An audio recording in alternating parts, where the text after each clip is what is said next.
안녕하세요. 저는 경기도 하남에 살고 있는 40대 남자입니다. 제 한풀이를 좀 하고 싶어서 저도 용기 내어 사연을 보내봅니다.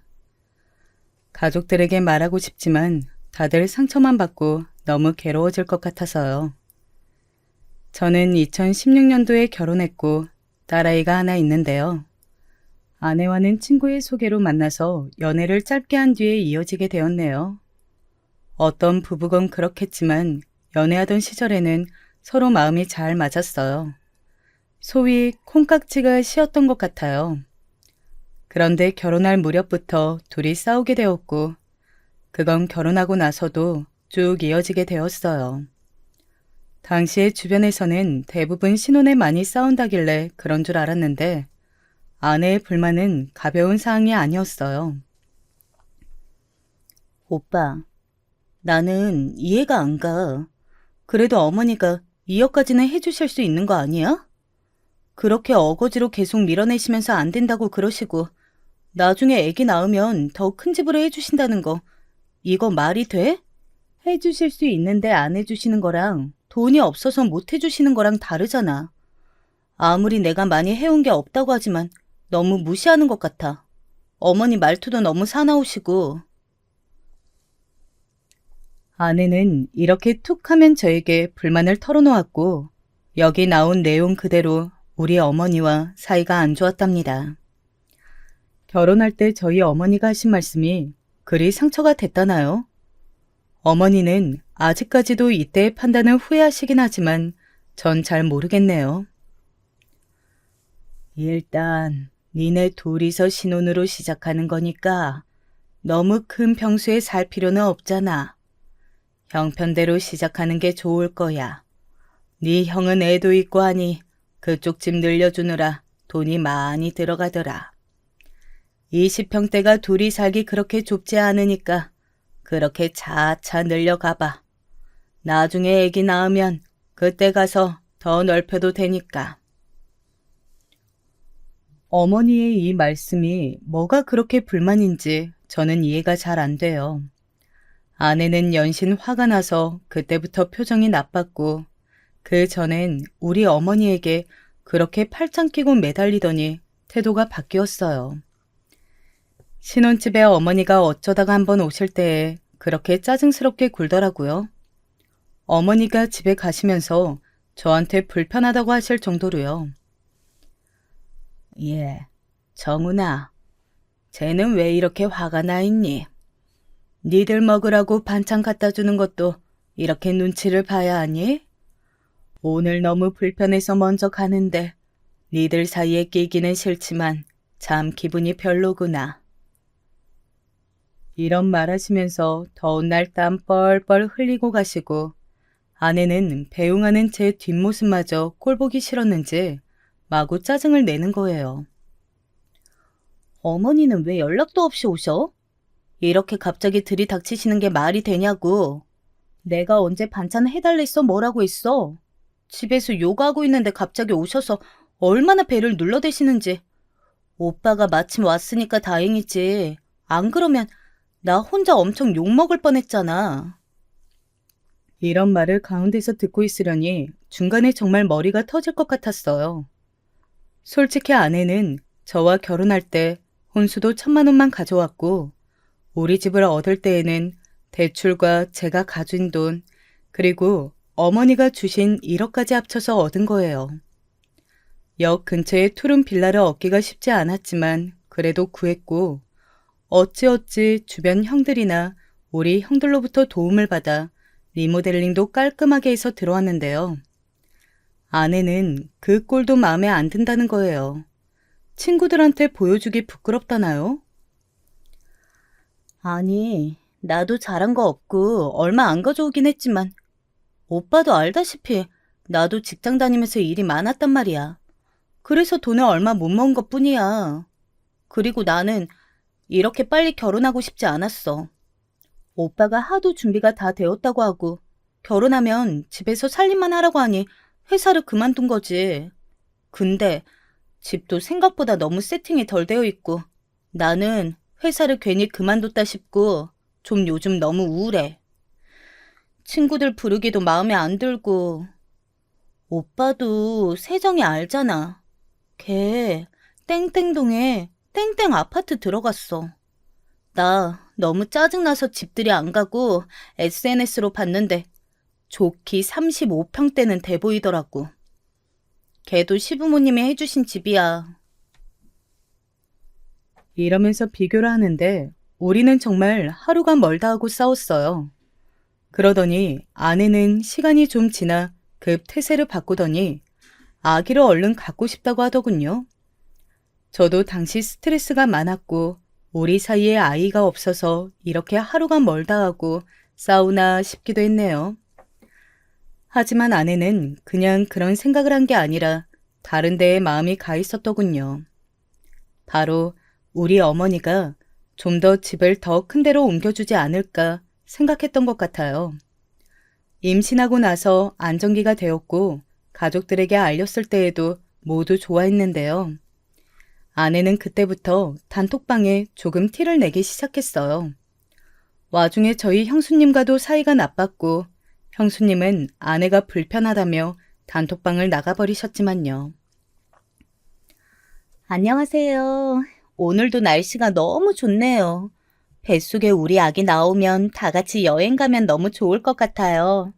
오늘도 열심히 태교할 테니까 우리 애기한테 좋은 말 한마디씩 다 해주세요. 이러면서 되도 않는 덕담을 강요하고 하여간 아내는 여러모로 피곤한 구석이 있었답니다. 어떤 면에서 형수님과도 안 맞았는지 못 들었지만 대충 짐작은 가요. 저희 형이 이런 식으로 말을 했거든요. 야, 정훈아, 나도 예지간해서 너네 부부 일에 끼기 싫은데 네 형수가 너무 피곤해해. 아무래도 재수씨 우리 집에 좀 자격지심이 있는 것 같아. 네 형수한테 전에 뭐라 긁었대잖아. 뭐 형님만 애기 키우신다고 넉넉하게 사시는 줄 아냐고. 자기도 애기 생겼고 어머니가 집 해주실 거라고 했다나. 그게 엄마랑 확실히 된 얘기는 맞는 거야? 나도 바빠서 대충 들었는데 어이가 없더라고. 네 형수 말로는 재수 씨가 그렇게 같이 있을 때 살살 긁어댔다는 거야. 은근슬쩍 일도 시켜대고 말이지. 자기 임신했다고. 그거 듣고 보니 나도 썩 좋게 보이지는 않는데 말할 타이밍이 아니라서 참았어. 아무튼 너도 알고는 있으라고. 형 말을 듣고 저는 고개를 절레절레하며 안에서 새는 바가지 밖에서도 샌다고 도대체 왜 저러는지 모르겠더라고요. 일단은 그러려니 하고 참았던 이유는 아이를 출산하기 전까지 과하게 아내랑 싸우기 싫었어요. 시간이 지나 아기가 태어났고 육아하는 방식으로도 우리는 새롭게 충돌하게 되었어요. 신생아 시절에는 우리 어머니가 와서 몇 번 봐주셨는데 아내는 아예 몇 번 어머니께 맡기고 반나절 넘게 안 돌아오기도 하고 무턱대고 어머니 댁에 아기를 놓고 가기도 하는 등 멋대로 했답니다. 그러면서도 집이 좁다고 계속 어머니께 불평을 했었나 봐요. 저한테도 말할 정도니 오죽했겠나요?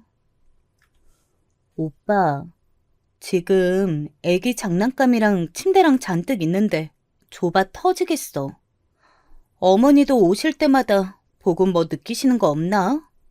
이제 슬슬 새로 집 알아보실 때 된 것 같은데 왜 먼저 말씀을 안 하셔? 나 계속 이렇게 기다리기 힘들어. 여기서 전 폭발했고 뭘 그렇게 요구하는 게 맞냐며 대차게 싸웠어요. 유미야, 어머니가 뭘 그렇게 너한테 빚진 것 마냥 해주셔야 돼? 너는 어머니가 이 집에 1억 주신 것도 감사한 게 없어? 그럼 너가 갖고 왔으면 됐잖아. 왜 너가 돈이 없었던 건 사정이 있는 거고 우리 어머니가 못 대주신 것 그렇게 화가 나는 일이야? 게다가 어머니 무릎도 안 좋으신데 저렇게 반찬 갖고 오시고 지영이까지 봐주시는 건 감사한 게 없어? 정말 사람을 하다 이렇게까지 질리게도 할 수 있구나. 너 네가 어떤 사람인지 좀 알아야 해. 제가 한 말이 크게 틀린 말도 아니지만 이 말이 통할 사람이었다면 아내는 애초에 그런 짓들을 하지도 않았겠죠. 아내는 제 말에 서럽다면서 집을 나가버렸고 새벽녘에나 들어와서 애 옆에서 쪽잠을 자더군요. 이날 저는 연락도 안 되는 아내를 기다리며 밤새 우는 애를 끌어안고 있느라 보통 애를 먹은 게 아니었어요. 그럼에도 아내는 계속해서 저에게 불만을 쏟아대고 별의별 말들을 보내면서 피곤하게 굴더라고요. 오빠는 오빠가 나한테 얼마나 잘못을 많이 했는지 알아야 돼. 내가 지영이 낳으면서 얼마나 고생했는지 알아? 온몸이 다 아프고 아직도 회복이 안 됐어. 산후 우울증 심해서 눈물만 나. 이런 말들을 해대며 급기야 아이가 3살이 되던 해에는 일을 하겠다며 어린이집에 보내더군요. 나 이렇게 아무 능력도 없는 사람 아니야. 애 키우면서 이렇게 집에만 들어앉아 있으니 오빠도 나를 계속 무시하고 어머니도 툭하면 불러대시지. 나 일할 거고 지영이는 어린이집 보낼 거야. 그렇게 알아. 그러면서 애를 보내고 출근한다더니 매일같이 늦게 들어오고 뭔 놈의 야근이 저보다 많은지 이해가 안 되었어요. 무슨 휴대폰 판매 홍보 회사라고 하는데 화려하게 차려입고서는 나가더군요. 이미 아이 돌 때부터 우리는 심한 냉전이 시작되었고 입만 열면 싸웠기 때문에 대화도 많이 안 했어요. 그러다가 아이가 5살이 되고 저한테 뭐 하는 일이 많아졌다고 자꾸 육아를 미루는 거예요. 어린이집 엄마들과도 좀 어울리는 것 같더니 거기서도 싸움이 나서 또 따로 다니고 이 관계 안에 결국 우리 애만 피해를 보는 듯 했답니다. 말이 좀 트기 시작한 딸아이가 이때 꽤 상처를 받았어요. 아빠, 나 예지랑 놀고 싶은데 엄마가 이제 예지 엄마랑 안 논대. 나도 예지 생일 파티 가고 싶어. 근데 가면 안 된대, 엄마가. 우리 반에서 나만 못 가. 이런 상황을 겪고 아내와 대화를 할라치면 아내는 저에게 아이에 대해서 아는 게 뭐가 있냐면서 자꾸 말을 끊어버렸어요. 아내는 직장을 다닌답시고 매일 늦게 오고 어쩌다가 가끔 어린이집 엄마들이랑 연락을 해서 주말에도 나가더니 그것도 안 하고 애도 잘 안 보려고 하더군요. 저는 갈수록 이런 결혼 생활에 무슨 의미가 있나 싶었고 어머니는 저희 부부 사이에 대한 걱정이 많으셨어요. 드러내지 않으려고 했지만 아이가 5세가 되던 무렵부터 아내는 명절에 저희 본가에 가는 것을 거부했거든요. 나는 안 갈 거야. 어머니한테 받은 상처도 많고 형님이랑도 보기 불편해. 아주버님도 형님 편이신 건 알겠지만 저번엔 너무 기분 나쁘게 말씀하시더라. 오빠랑 지영이만 다녀와. 어차피 어머니도 본인 아들 보고 싶으신 거지. 며느리가 보고 싶은 게 아니라고. 일할 사람이 필요한 거지. 나 더 얘기하기 귀찮으니까 빨랑 다 준비해서 나가. 그러면서 시댁에는 저와 아이 둘만 다니게 되었고 집에 돌아오면 아내는 늘 소파에 널브러져서 자고 있더군요. 아이가 가운데선 눈치 보며 눈물 짓고 불안해하는 게 느껴졌고 그래서 저는 아이 앞에서는 최대한 감정을 드러내지 않았어요. 하지만 그러고 얼마 지나지 않아 아내는 갑작스런 충격적인 선언을 하더군요. 저도 마음속으로 몇 번이나 떠올렸고 상상했던 단어이긴 하지만 그걸 상대의 입에서 듣는 건 꽤 큰 충격이 되더라고요. 나 이렇게 살기 싫어. 이혼하고 싶어. 우리 둘은 같이 사는 거 아닌 것 같아. 이혼하자. 아내의 말에 적잖이 충격을 받았던 저는 우선은 말려봤어요. 애가 앞에 있는데도 멀쩡히 TV를 보고 있는 애 앞에서 할 말이 아니었으니까요. 하지만 아내는 듣지 않고 무작정 눈앞에서 짐을 챙겼고 나중에 놀란 딸아이가 울면서 엄마를 잡는데도 아내는 듣지 않았어요. 아주 태연하게 뭐가 씌인 사람처럼 이렇게 말을 하더군요. 지영아, 엄마 연락할 거야. 보고 싶을 때 만나면 돼. 울지 말고 왜 울어? 아빠랑 같이 있으면 된다니까? 그러면서 마구 옷들을 우겨넣더니 이성을 잃은 제가 뒤에서 뭐라고 소리를 질러대도 듣지를 않는 거예요. 그냥 그렇게 후다닥 정말 도망치듯 짐을 챙겨서 나가면서 마지막에 이런 말을 하더군요. 이 말은 두고두고 제 가슴에 상처가 되어 아직도 그 목소리가 귀를 떠나지 않아요. 이런 집구석에선 못 살아. 다시는 찾지 마. 연락하지 마.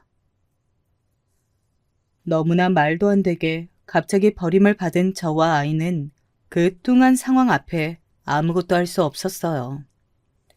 반나절이 지나 저는 이 난장판을 어머니께 알렸고 곧이어 형도 알게 되었습니다. 저녁에 다들 집에 찾아와서 걱정을 하고 어머니는 곧장 우리 딸아이를 끌어안고 진정을 시키시더군요. 애가 놀라서 울다가 또 엄마를 찾고 또 우는 걸 보고 어머니는 잠깐 눈물을 글썽이셨어요. 그러면서 이런 말씀을 하시는데 저는 정말 억장이 무너지는 것 같더군요. 용서할 수 없다고 생각했어요. 이 여자를. 정훈아, 내가 그때 좀만 더 어떻게든 해서 그냥 집을 더 해줄 걸 그랬나 보다. 어쩌자고 상황이 이렇게. 앞만 봐도 유미 걔 집 때문에 그런 거 맞는 것 같은데. 그치? 나도 초반에 괘씸해서 뭐라 하고 그랬는데 이게 다 뭔 꼴이냐. 며느리랑 싸울래도 며느리가 있어야 싸우지. 거 조금 더 해서 그냥 집을 그때 맞춰서 해줄 걸. 그러면 니들 이렇게 싸우고 일이 되지 않았을 텐데. 그냥 다 후회가 된다. 전 아니라고 저도 모르게 역정을 냈어요.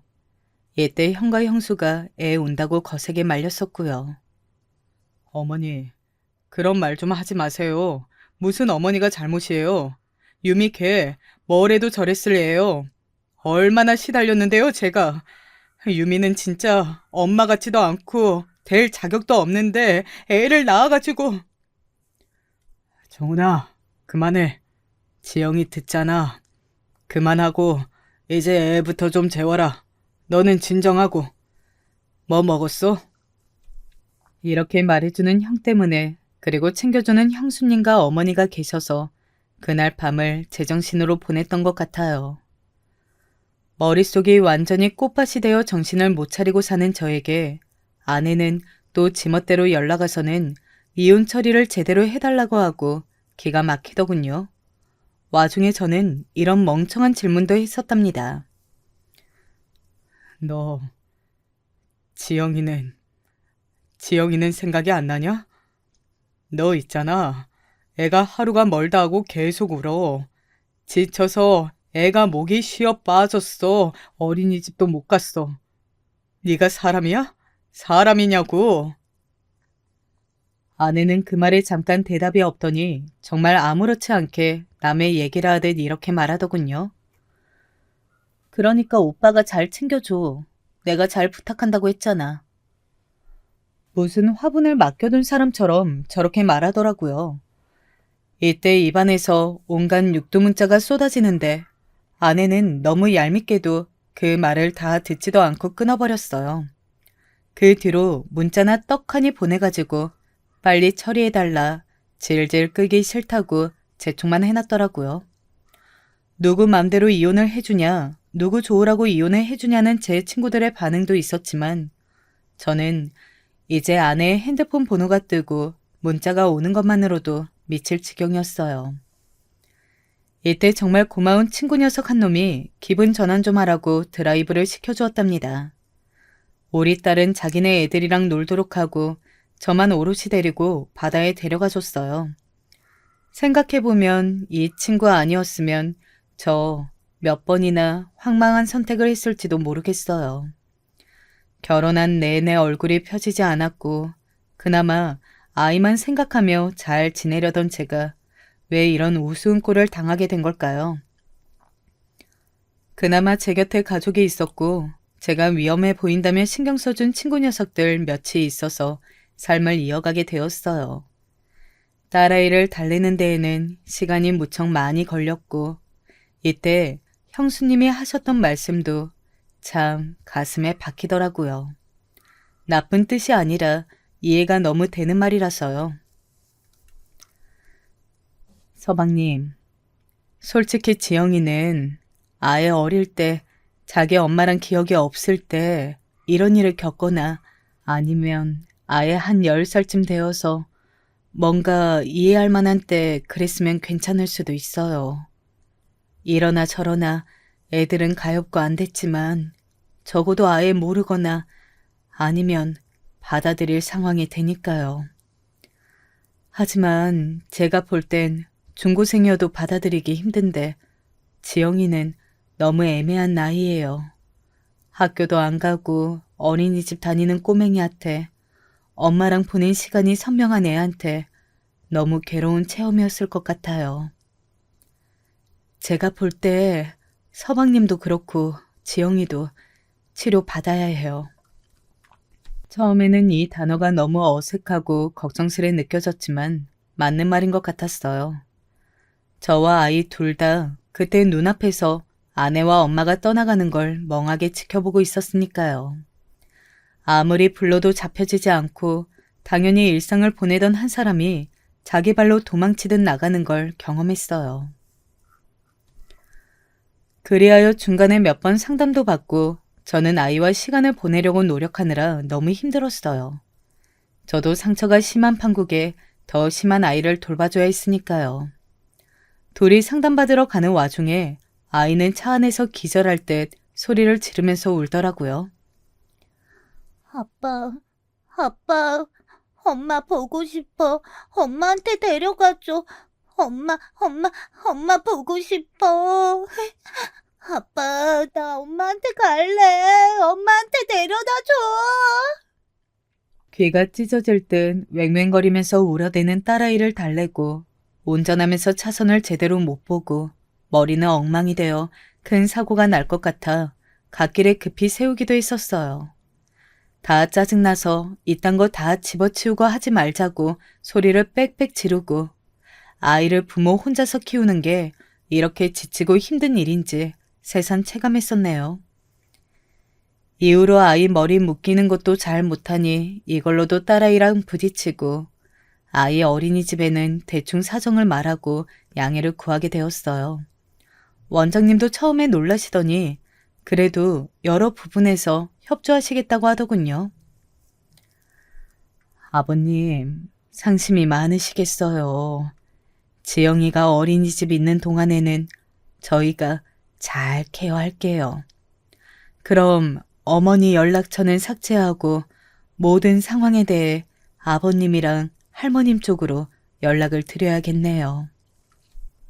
이리하여 필요해서 오픈을 했는데 딱히 원장님이 말하신 건 아니지만 어린이집 등하원을 하는 중 엄마들이 수근수근 대더라고요.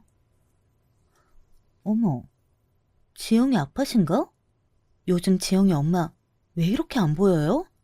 아, 맞다. 카톡 사진 보니까 어디 해외여행 간 것 같던데. 괌인가?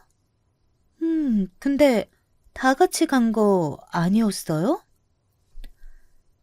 그러자 옆에 있는 애엄마가 또 이렇게 말하는데 참 난감했어요. 아니야. SNS 보니까 좀 전에도 괌이라고 올라왔던데? 그럼 회사에서 출장을 간 건가? 아무튼 지영이 아버님 되게 자상하시다. 부인 해외여행도 보내주시고 애도 봐주시고 우리 남편은 절대 그런 거 꿈도 꾸지 말라고 하거든요. 아, 내가 결혼을 잘못했지. 결혼을 잘못한 건 저다. 괌이건 캐나다건 미국을 갔건 나랑은 모르는 사실이라고 말하고 싶지만 말할 수 없었죠. 제가 가장 괴로웠던 건 아내와 나름 연결고리가 있는 분들 때문에 자꾸 쓸데없는 내용들이 들려온다는 거예요. 이때 어린이집으로 옮기기엔 저희 본가와도 가깝고 아주 힘들게 들어갔던 곳이라 엄두가 안 나더라고요. 하지만 급기야 이런 소식을 듣고 나니 진지하게 고민을 하게 되었답니다. 비가 억수로 쏟아지던 날 유독 말 많고 남의 일에 관심 많아 보이는 한 애엄마가 저를 붙잡더군요. 어머, 지영이 아버님, 저 그 사실 몰랐잖아요. 저번에 눈치 없이 말씀드려서 너무 죄송해요. 혼자 지영이 케어하시느라 얼마나 힘드시겠어요. 네? 무슨 말씀이신지. 저 바빠서 이만. 아유, 왜 그러세요? 더 죄송하게. 저기 다 알게 됐어요. 지영이 엄마랑 이혼하셨다면서요. 저도 모르고 있었는데 딴 엄마 말로 재혼해서 산다는 것 같더라고요. 그거 보고 우리 기겁했잖아요. 이혼한 것도 몰랐는데 아유 대뜸 재혼이라고? 이러면서 그때 지영이 아빠 앞에서 이래저래 아는 척한 게 너무 죄송한 거 있죠? 너무 민망하고 그래서 제가 대표로 사과하는 거예요. 우리 애들은 똑같이 지영이랑 놀고 할 거니까 맘 놓으세요. 아빠 혼자서 너무 고생이 많으시겠어요. 아, 이때 정말 너무 불필요한 얘기들이 귀에 흘려들어오니 미치겠더라고요. 재혼이라뇨? 이혼한 지 뭐 얼마나 됐다고 동네반네 떠들고 다닌 건지 그새 언 놈이랑 무슨 놈의 재혼을 했다는 걸까요? 이혼한 뒤에 인생은 각자 가는 거라지만 적어도 제게에 들려온 이상 신경이 안 쓰일 수 있나요? 빗방울이 계속 쌓이는데 그 엄마는 자기 마음만 편하려고 계속 쓸데없는 정보를 쏟아내면서 사과 아닌 사과를 하더군요. 안 그래도 며칠 전 지나가다가 저 역 앞에서 봤는데 뭐 멀리서 살지 않고 저 아파트에 사는 것 같더라고요. 거기가 도로 하나 차이로 구가 달라지잖아요. 자기 딴엔 뭐 먼데 가서 살겠다고 하다가 잘 안 됐는지 아니면 엄연히 구가 다르니 다른 동네라고 생각하는지는 몰라도요. 이제 보니 지영 아빠 모르고 있었던 것 같은데 아휴 제가 괜히 말했나 봐요. 아이 근데 어차피 그 동네나 이 동네나 걷다 보면 마주칠 거 아니에요. 저도 마주칠 정도만 볼 수 있으니까 미리 알아두는 게 낫죠. 아무튼 상황이 그렇네요. 지영이 아빠 힘내세요. 요즘 이혼이 흠도 아니고 다들 한 집 건너 사정이 그렇잖아요. 아, 그럼 가볼게요. 이렇게 사라지는 애엄마 뒷모습을 보며 저는 제 차까지 걸어가는 그 시간이 너무 길게 느껴지더군요. 나는 아직도 마음을 추스르지 못하고 분노에 뒤싸여 살고 있는데 번듯하게 재혼을 했다니요. 참 팔자 대단하다는 생각밖에 들지 않았어요. 어머니께 이 말씀을 드리자니 알아누우실 것 같고 형한테만 얘기를 했답니다. 당연히 형은 불같이 화를 냈어요. 야, 보통 미친 게 아니다 진짜. 너 재수 씨랑 헤어진 거 천번만번 잘한 거 맞아.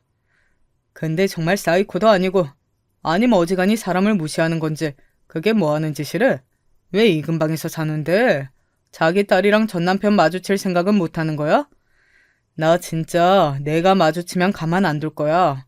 아주 귀싸대기를 날릴 거니까 너 그렇게 알아. 딴 사람은 몰라도 나랑 마주치면 곱게 안 보내. 형의 심정이 100번 이해는 가지만 진짜 한편으론 불공 같은 성격인 형과 제 아내가 마주치게 될까봐 걱정이 되더라고요.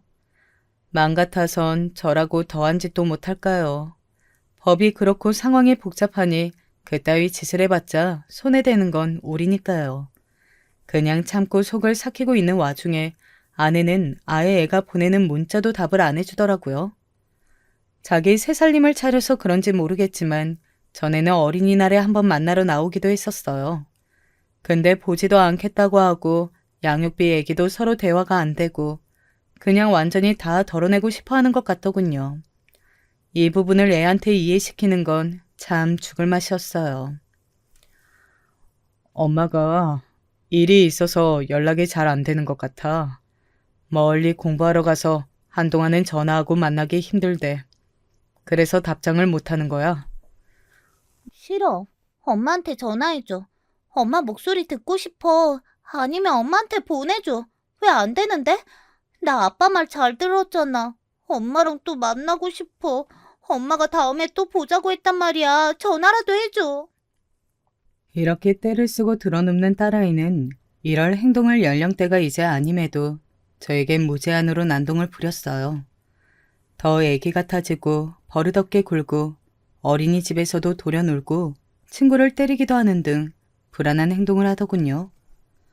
전화 받는 날이 늘어나고 상담이나 치료 같은 걸 다른 쪽으로 해보는 게 어떻겠냐는 말을 듣는데 저도 순간적으로 머리를 감싸쥐고 이런 말을 하게 되더군요.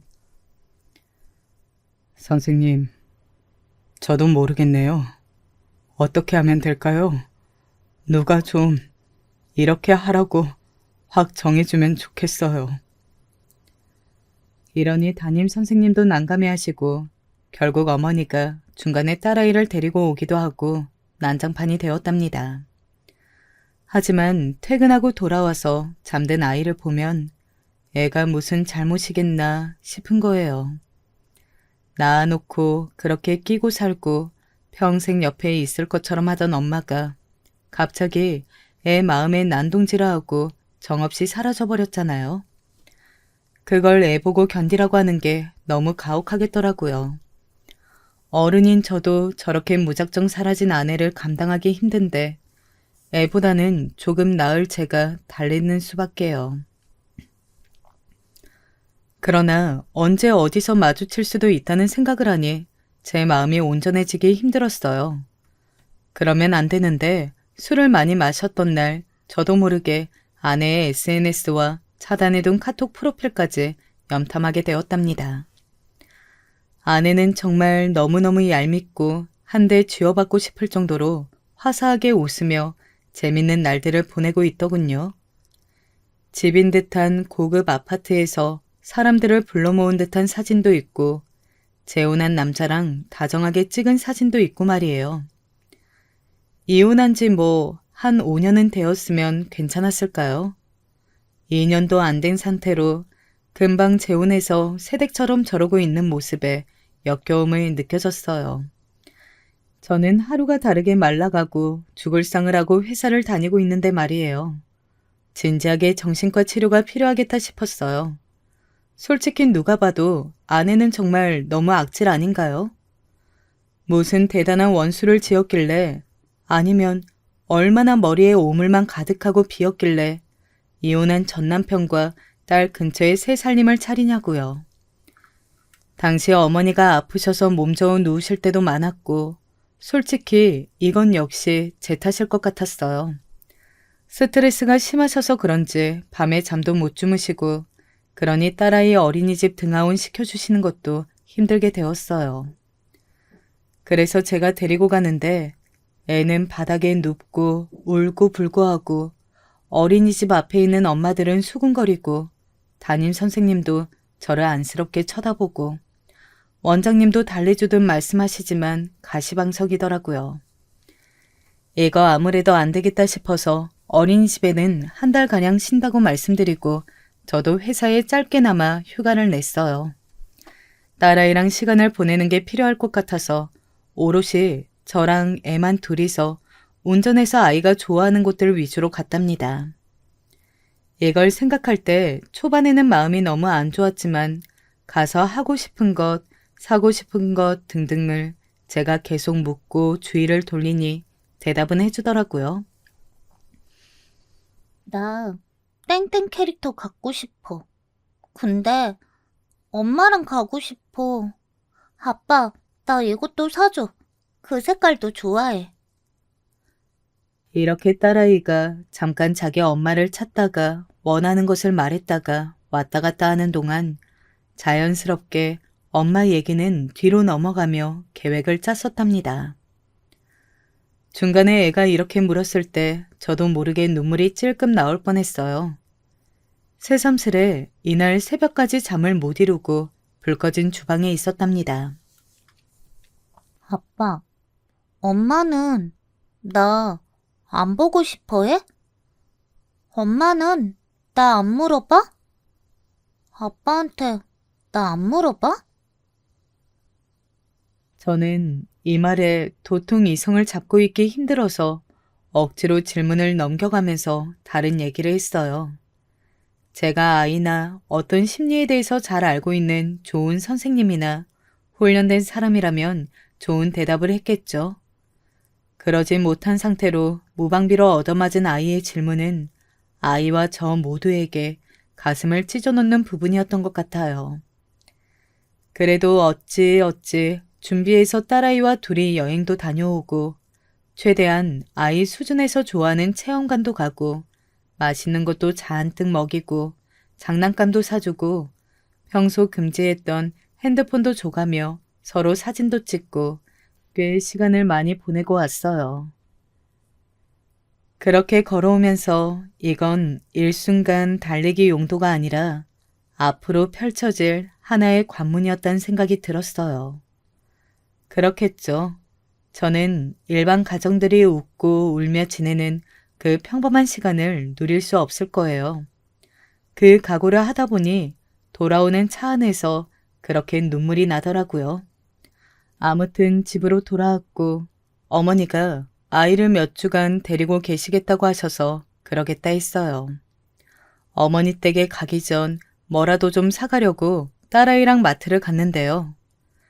그렇게 일을 갈며 버티고 있던 저에게 역시 터질 만한 일은 터지게 되어 있었나 봐요. 한 번은 마주치지 않을까 싶었는데 그것도 저 혼자 있을 때 마주칠 것이지 이럴 수가 있나요? 하필 엄마의 이름만 들어도 난리를 치고 과민하게 반응을 하는 딸 앞에 그 사람 많은 대형 마트에서 아내가 나타난 거예요.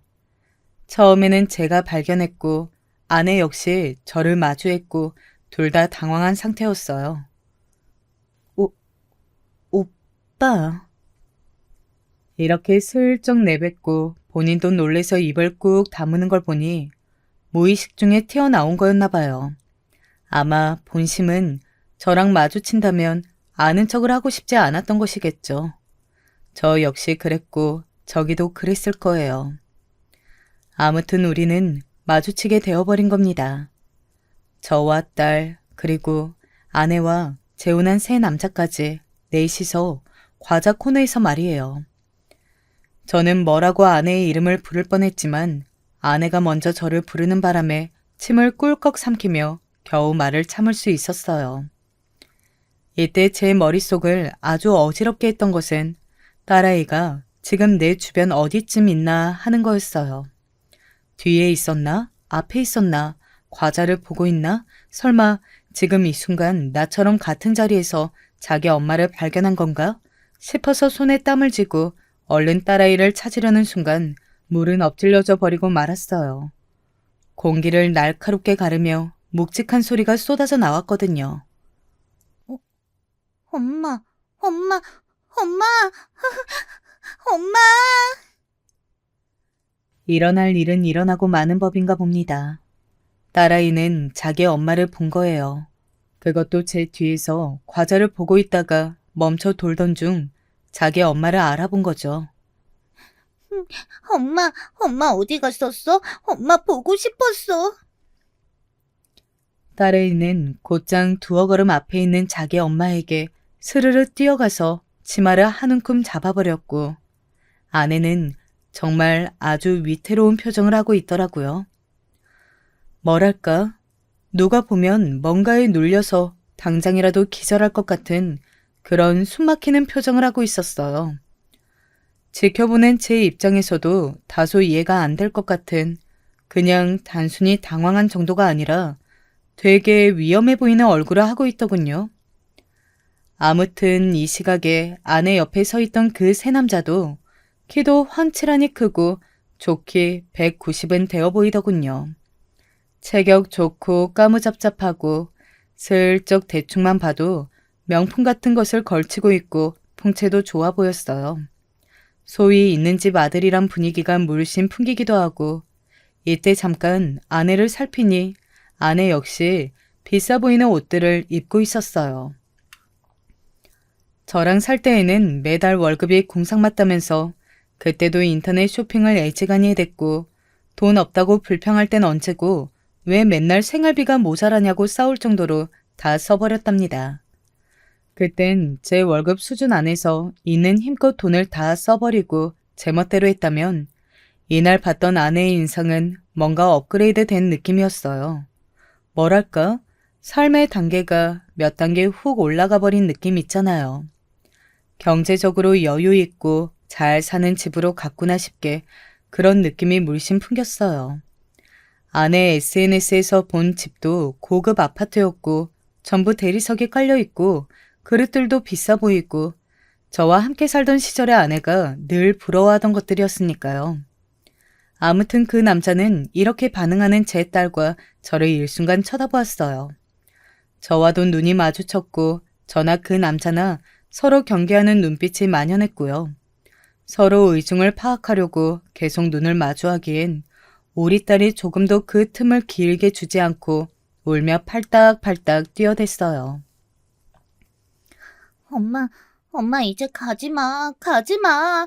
나 이제 엄마랑 같이 살 거야. 엄마. 딸아이는 계속 시끄럽게 매미마냥 지 엄마 치맛자락을 잡고 소리 지르고 점점 마트 주변 사람들이 힘겹게 우리를 쳐다보기 시작했어요. 누구던 이 상황은 끝내야 하는지라 왜 이 괴로운 광경 속 뒤처리는 또 내가 하는 건지 이해가 안 되지만 아이를 얼른 잡아 끌어냈어요. 지영아, 가자. 그만, 가자. 그러자 아이는 또다시 아내에게 달려들어 더 거세게 붙드는 거예요. 그런데 이때 아내가 일순간 이렇게 말을 했는데 그 말은 그렇게 악바리처럼 달려들던 딸아이조차 멈추게 만들었어요. 옆에 있던 아내의 그 남편이란 사람도 미간을 순간적으로 찌푸리더군요. 저기, 꼬마야, 너 누구니? 이것 좀 놔줄래?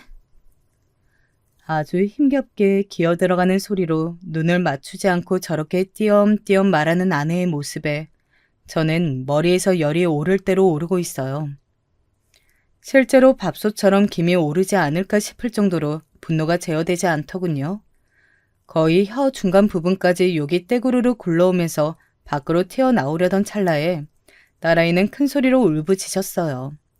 이 소리가 너무 째지듯 크게 들려 정말 동네 망신도 이런 망신이 없을 정도로 모두의 주목을 받게 되었답니다.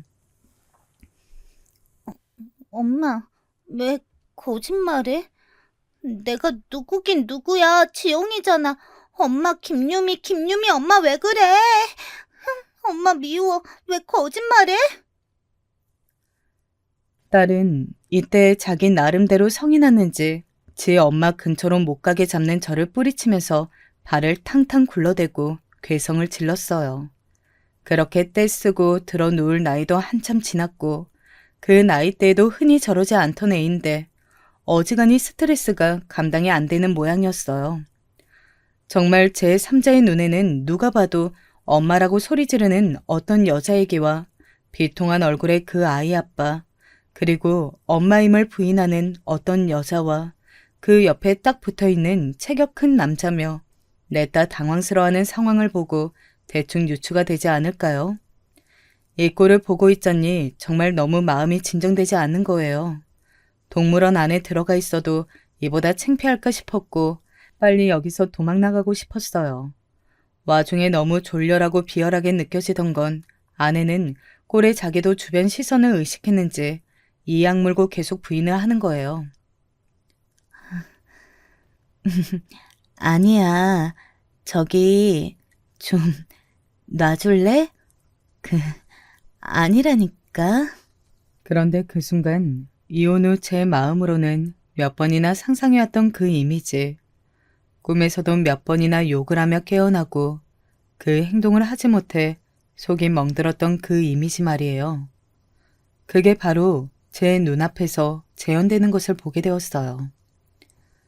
계속 난감해하면서 딸아이를 밀어내는 아내를 그 옆에 서 있던 건장한 남자의 표정이 점점 굳어지더니 조금의 망설임도 없이 뺨을 거세게 올려 붙이는 게 아니겠어요?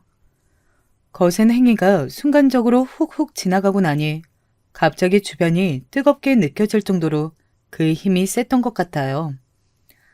딸아이는 놀라서 순간적으로 저한테 착 감겨서 안겼고 저 역시 저 남자가 아내가 아닌 우리에게 뭔가를 가할까 싶어 애를 바짝 안고 경계하면서 쳐다봤어요. 헌데 이 남자의 분노를 발사하는 방향은 그 손이 움직인 대로 아내에게 향하는 것이었더라고요. 유미야, 너 진짜 못 써먹겠다. 어디서 이렇게 달달하게 거짓말을 해? 너 진짜 내가 우스워? 우습냐고. 더 당해볼래? 정말 한눈에 봐도 두께감이 있고 묵직해 보인 그 손은 미세하게 떨리고 있었고 언제건 다시 발사할 준비를 하고 있는 듯 했어요. 아내는 머리를 부여잡고 눈이 엄청나게 커져서는 그 남자를 응시했고 동시에 주변을 빠르게 훑어보더군요. 제 생각엔 아마 그 순간에도 다른 사람들을 의식하고 있었던 것 같아요. 딸아이와 저 모두 당황해서 있는 사이 그 남자는 한숨을 팍팍 쉬더니 제가 들어도 상관없다는 듯, 아니 마치 저보고 들어보라는 듯이 말을 하더군요. 어투나 표정에서 뭔가 쌓인 게 많아 보였고 왠지 이날이 처음이 아닌 뭔가가 많이 묻혀지다가 터진 느낌이었어요.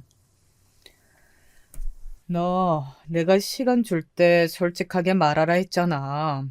누가 봐도 네 딸, 네 새끼 맞아 보이는구만. 너랑 얼굴이 쏙 빼닮았는데 아니라고? 너 진짜 나랑 우리 집이 우습게 보이냐? 내가 이혼한 건 잘못 아니라고. 혹시 또 뭐 숨기는 거 없냐고 몇 번이나 물어봤잖아. 애는 없었냐고. 나는 초혼이지만 너랑 재혼하는 거 다 괜찮다고 다 받아줄 수 있다고 얼마나 말했어. 너 그때 뭐라고 했냐? 결혼한 지 얼마 안 돼서 이혼했고 애는 없다고 했잖아. 하, 암만 생각해도 이상해서 계속 물어봐도 너 곧 죽어도 아니라고 했지? 기억나 안 나? 남자는 아주 무섭게 아내를 다그치며 코너로 몰고 있었고 아내는 주변 시선이 꽂히는 게 못 견디겠던지 양손으로 얼굴을 가리며 고개를 끄덕거리더군요. 야, 너 진짜 최악이다. 너 같은 애 처음 봐. 우리 엄마한테 끝까지 애 없다고 우길 땐 언제고 임신 거짓말할 때부터 바로 쳐냈어 했어. 솔직히 까보자. 너 그때 임신 가짜로 한 거 맞지? 결혼해서 우리 집에 들어 앉으려고 뻥친 거 아니냐고. 이건 또 무슨 얘기인지 듣는 내내 계속 입만 쩍 벌어지더라고요. 남자가 웅얼대며 화내던 말들을 제가 다 정확하게 이해한 건지 모르겠지만 대강의 내용은 그렇더라고요. 아마 아내는 저 남자랑 결혼하려고 가짜 임신 거짓말을 했던 모양이에요. 뭐 임신을 했다고 하면서 결혼으로 끌고 갔던 게 아닐까요? 나중에 알고 보니 임신이 아니었고 결혼은 물을 수 없고 그렇게 부잣집 남편과 생활을 했던 것 같아요. 이혼한 사실을 오픈하면서 저 남자는 본인은 초혼이니 아이 여부가 궁금했던 것 같고 아내는 기를 쓰고 우리 딸아이를 부정했던 것 같아요. 그래서 그렇게 연락도 안 받아주고 아예 잠적하듯이 종적을 감춘 것일까요? 새삼 저는 그 남자가 아이 여부가 그렇게 중요했던 건가 싶었는데 씩씩거리는 이 남자의 뒷말에 답이 있더군요. 우리 엄마가 아무리 그래도 애 있으면 안 된다고 반대해서 그런 거 맞네. 야, 너 진짜 비정하고 못돼 처먹었다. 어떻게 새끼가 있는데 없다고 거짓말할 생각을 다 하냐? 애가 아주 애걸복걸하고 매달리는구만. 여기 김유미라고 부르면서 엄마라고 앵길 사람이 한 몇십 명은 되냐? 딱 봐도 너 찾는 거 맞잖아. 안 그래? 야, 나 진짜 너 오만정이 다 떨어져서 더 못 보겠다. 어떡하냐?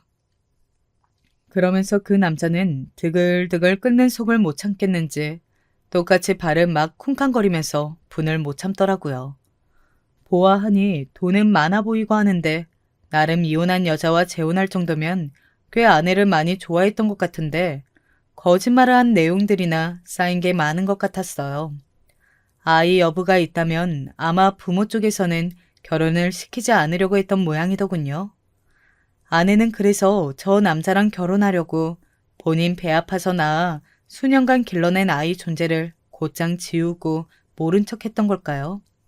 게다가 뭐 이건 그렇다 치고 결혼하려고 임신했다고 거짓말했다던가 진짜 이 부분은 저부터도 너무 깨고 한멸이 났어요.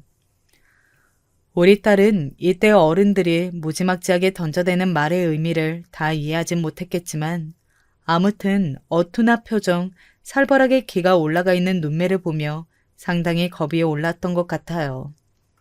제 등을 꽉 잡고 매달려 있더라고요.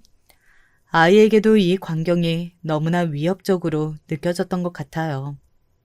아내는 정말 누가 봐도 참 비참하고 통탄스러운 모양새로 하고 여전히 고개를 숙이고 들지 못하고 있었어요.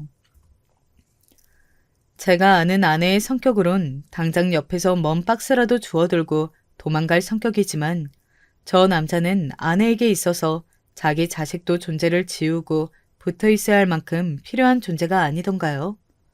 그런 존재가 자기를 야단치고 소리 지르니 그냥 꼼짝없이 참는 모습을 보며 강자에게 약하고 약자에게 지독하게 구는 아내의 모습을 다시 한번 확인하게 되었어요. 그때 처음으로 정말 비로소 이제서야 진실로 이런 인간과 떨어지게 된 상황을 받아들이고 모든 게 나에게 약한 쪽으로 돌아가는 게 아니라 좋은 쪽으로 나에게 필요한 쪽으로 흘러간다고 생각하게 되었어요. 이런 인간과 헤어진 것은 나에게 잘못된 일이 아니다. 언젠가는 헤어지고 이별해야 했고 함께 있는 것보다 떨어져서 너무나 다행이다 라는 생각이 강하게 올라오더군요. 딸은 이 당시 모습을 어떻게 받아들였는지 모르겠지만 그날 자기 엄마가 자기를 모른다 했던 게 충격이지 않았을까요? 이날의 일에 대해서 딸과 저는 지금까지 단 한 번도 언급을 서로 해본 적이 없어요. 반년 전의 일인데 말이에요. 아무튼 그 상황에서 그 남자는 아내와만 할 말이 있어 보였고 우리 딸아이 존재를 확인한 뒤 우리와는 용건이 없어 보이더군요. 그냥 그 남자의 입장에선 우리가 공해였고 불필요하게 느껴졌을 거예요. 우리에게도 마찬가지 아니겠나요? 저는 그 순간 그대로 더 이상 아내라는 존재에게 얼매어 고통받고 나 자신을 자책하고 피해 다니고 분노하고 그럴 필요가 없구나. 그럴 만한 무게가 있는 인간이 아니란 걸 깨닫게 되었답니다. 그대로 자리를 툭툭 털고 일어나 딸아이에게는 다른 마트에 가자는 말만 한 뒤 손을 잡고 서둘러 나왔어요. 그렇게 목 울대를 긁어가며 생소리를 질러대던 딸도 이 광경에 뭔가를 무겁게 느꼈는지 순순히 따라 나왔어요.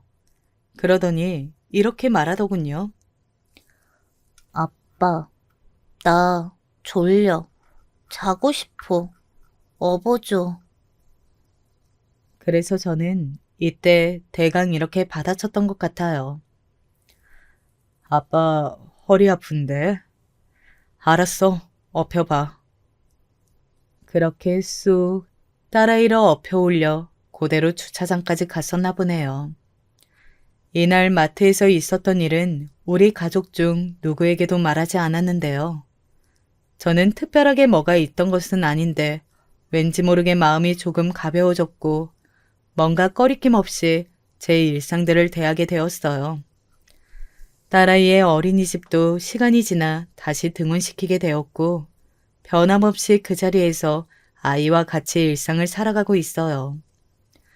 이후로 SNS도 잘 안 하다가 들어갔는데 그때 아내의 SNS를 슬쩍 들여다보니 볼 수가 없더군요. 기존에 있던 게시물을 다 삭제했고 아마 뭔가 좋지 않은 상황인 건 틀림없어 보였어요. 궁금해서 카톡을 들여다봤더니 카톡 역시 새까만 화면이 되어 있더군요. 일단 제가 유추해보기로 그 남자와 더는 살기는 힘들지 않을까 싶어요. 그 남자의 표정이 보통 살기가 아니었고 아내의 SNS는 그렇게 화려하게 자랑들로 채워 있었는데 전부 지웠더군요. 아무튼 이런 상황들을 보니 더 할 말도 없고 그 길로 저도 이후의 정황들을 모르고 싶어 차단했어요. 그러니 마음도 가볍고 제 일상으로 온전히 집중하게 되어지더군요. 여전히 같은 곳에서 우리는 살고 있고 딸 열심히 키우고 있고 싱글 대디로서의 삶을 살아가고 있어요. 초등학교에 들어갈 아이를 두고 준비할 것도 많지만 요즘 유튜브에 필요한 내용들이 잘 나와 있어서 열심히 참고하고 있네요. 저는 겨우 아내와의 관계에서 이제 심적으로 독립이 되었고 남아있는 숙제는 딸아이예요. 사실 숙제라는 말은 좀 그렇지만 딸아이와 저의 또 다른 관계가 개막했다고 생각을 해야 하죠. 그래도 참으로 고맙게도 딸아이는 마냥 엄마를 찾지는 않고 있어요. 한편으론 얘도 뭔가를 느꼈고 뭔가를 알아들었기에 그러는 게 아닐까 싶은데요. 그 부분을 조숙하게 여기고 마음 아파하기엔 제가 못 견딜 것 같아요. 나중 가서 어떻게 심리적으로 치료를 하고 해결을 해주는 방법이 있을지언정 지금은 아이가 엄마에 대해서 언급하지 않고 굳이 기억하지 않으며 저와의 일상에 집중할 수 있도록 노력하고 있답니다. 그리고 저희 회사 여자 과장님들이 딸을 예쁘게 봐주시고 얼마 전에 아이 머리 묶어주는 것도 옆에서 가르쳐 주셨어요. 그 경험 한 번으로 아이를 생각해 주시고 간식도 보내주시고 해서 이것 또한 참 별스런 체험과 관계가 생겨났다 싶어 신기하게 생각하고 있습니다. 이혼이 요즘 흠이 아니고 여기저기 많다는 말은 저에게 딱히 위로나 힘이 되어주지는 않았어요. 단지 그들이 어떻게 살아내고 있는지는 여전히 궁금한 부분이고 그래서 더 가족이란 모양을 진정으로 갈망하게 되는 것 같네요. 그 전에 평범하게 결혼 생활하고 있을 땐 몰랐던 부분인 것 같아요. 정신 똑바로 차리고 살아가야겠어요. 언젠가 저와 딸, 우리 둘 관계에 진짜로 빛이 깃들 것이라고 믿으면서요.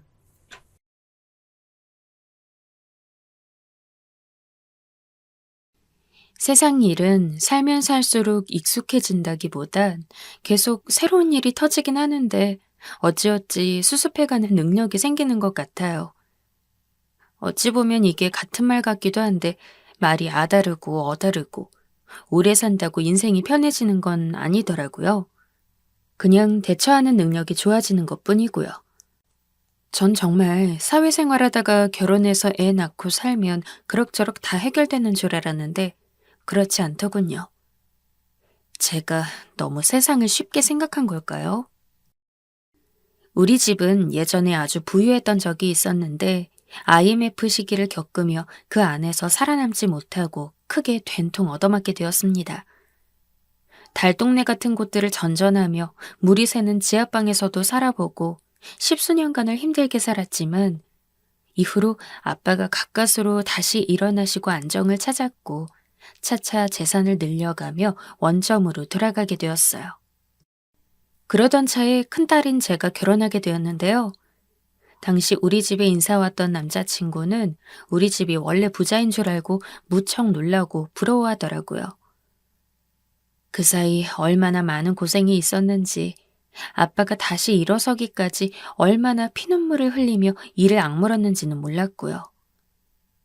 설명을 해주긴 했지만 결과론적인 얘기만 시댁에 들어간 건지 시어머니는 우리 집 재산에 대해 무척 관심이 많으셨어요.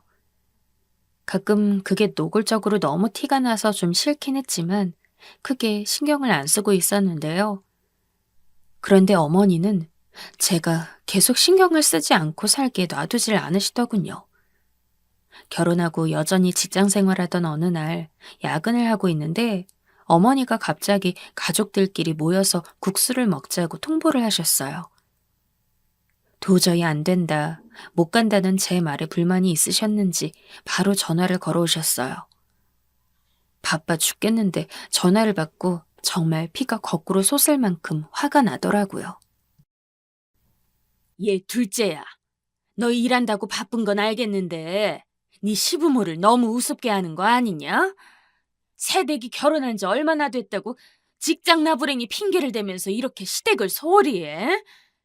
맨날 그런 식으로 가족 모임 빠질 거야? 네 남편도 못 온다는데 너까지 안 오면 어떡하냐? 이 산더미 같은 음식들이랑 설거지는 다 누가 하냐고? 네 형님이랑 동서한테만 맡겨놓고 너는 거기서 칠렐레 팔렐레 눌러다니니까 좋으냐? 대체 어머니는 왜 이렇게 절 가만 못 둬서 안달인지 모르겠더라고요. 그러다가 이 의문도 얼마 안가 풀렸으니 바로 형님을 통해 듣게 된 내용 때문이었어요. 이날 제가 씩씩거리면서 발 뒤꿈치가 다 까진 것도 참고 시댁으로 뛰어가서 겨우겨우 식사 마지막에 껴가지곤 눈칫밥을 덜 먹었는데요. 제가 밥숟가락을 든 지 10분도 안 돼요. 이거 다 치워버리고 놀자고 하는 어머니 때문에 결국 어쩔 수 없이 부엌으로 향해서 설거지나 하게 되었어요.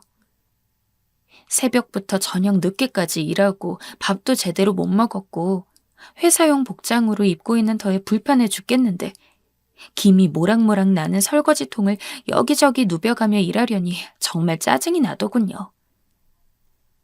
그래도 죽으란 법은 없는 건지 저희 형님이랑 동서는 참 수더분하고 착한 사람들이에요. 옆에 와서는 고생이 많겠다면서 같이 하자고 도와주더군요. 그 두 사람을 보면 내 성격이 너무 불같은 건가 싶을 정도로 어머니가 그렇게 맨날 귀찮게 불러대고 오라가라 하는데도 별말 않고 그냥 다 하는 편이에요. 이때 형님이 제 옆에서 도와주시면서 슬쩍 귀띔을 하시는데 내용을 듣고 얼마나 기가 막혔는지 몰라요. 저기 동서, 우리 어머니가 좀 보통이 아니긴 하시지? 에휴, 나도 지켜보자니 좀 너무하다 싶더라고. 나나 막내 동서야 집에 있다가 나와도 이렇게 힘든데 자긴 일하다 왔으니 얼마나 힘들겠어. 솔직히 내가 오지랖인 것 같지만 나도 어머니가 이해되는 건 아니라서 이 얘기는 좀 해줘야 할 것 같아. 보아하니 자기가 결혼할 때 당신한테 선물을 좀 더 하길 바라셨나 봐. 우리한테도 둘째 며느리 친정이 부자라면서 명품백 하나는 제대로 받겠다고 얼마나 우리한테 비아냥거렸는지 몰라. 가난한 며느리만 들어와서 창피했는데 둘째 내가 제대로 위신 살려줄 거라고 말이야. 이때 저는 틀어놓은 수돗물을 잠깐 끄고 천장을 멍하니 볼 정도로 기가 막혔어요. 웬 명품백이요? 신혼집 대출의 대부분을 지금 일해서 우리끼리 갚기도 빠듯한데 저도 없는 명품백을 무슨 어머니께 사드린단 말인가요? 우리 집이 여유 있어진 건 어디까지나 우리 부모님을 위한 것이지 시댁 위신 세워주자고 그렇게 뼈 빠지게 고생해서 좋아진 형편이 아니라고요. 이제 보니 예단이며 예물이며 자기한테 떨어지는 게 없어서 그러셨나 본데 그러는 저는 받은 게 하나도 없어요. 신혼집 해주실 때도 요즘 세상에 부모한테 바라는 거 아니라고 그렇게 몇 번이나 강조를 해놓으시고 온갖 비싼 것만 불러가며 주문을 해두셔놓고 성이 안 차셨나 봐요. 어머니의 저런 의향은 정말 짜증스럽고 싫었지만 어쨌건 의중을 알게 된 이상 저도 고민이 안 될 수 없었어요. 돈이 아깝다 못해 땅에다 뿌리는 기분이 들었지만 남편도 지방 출장이며 야근이라 바쁜 와중에 저만 이렇게 시댁에 끌려다니는 꼴을 면하려면 어지간해선 힘들겠더라고요.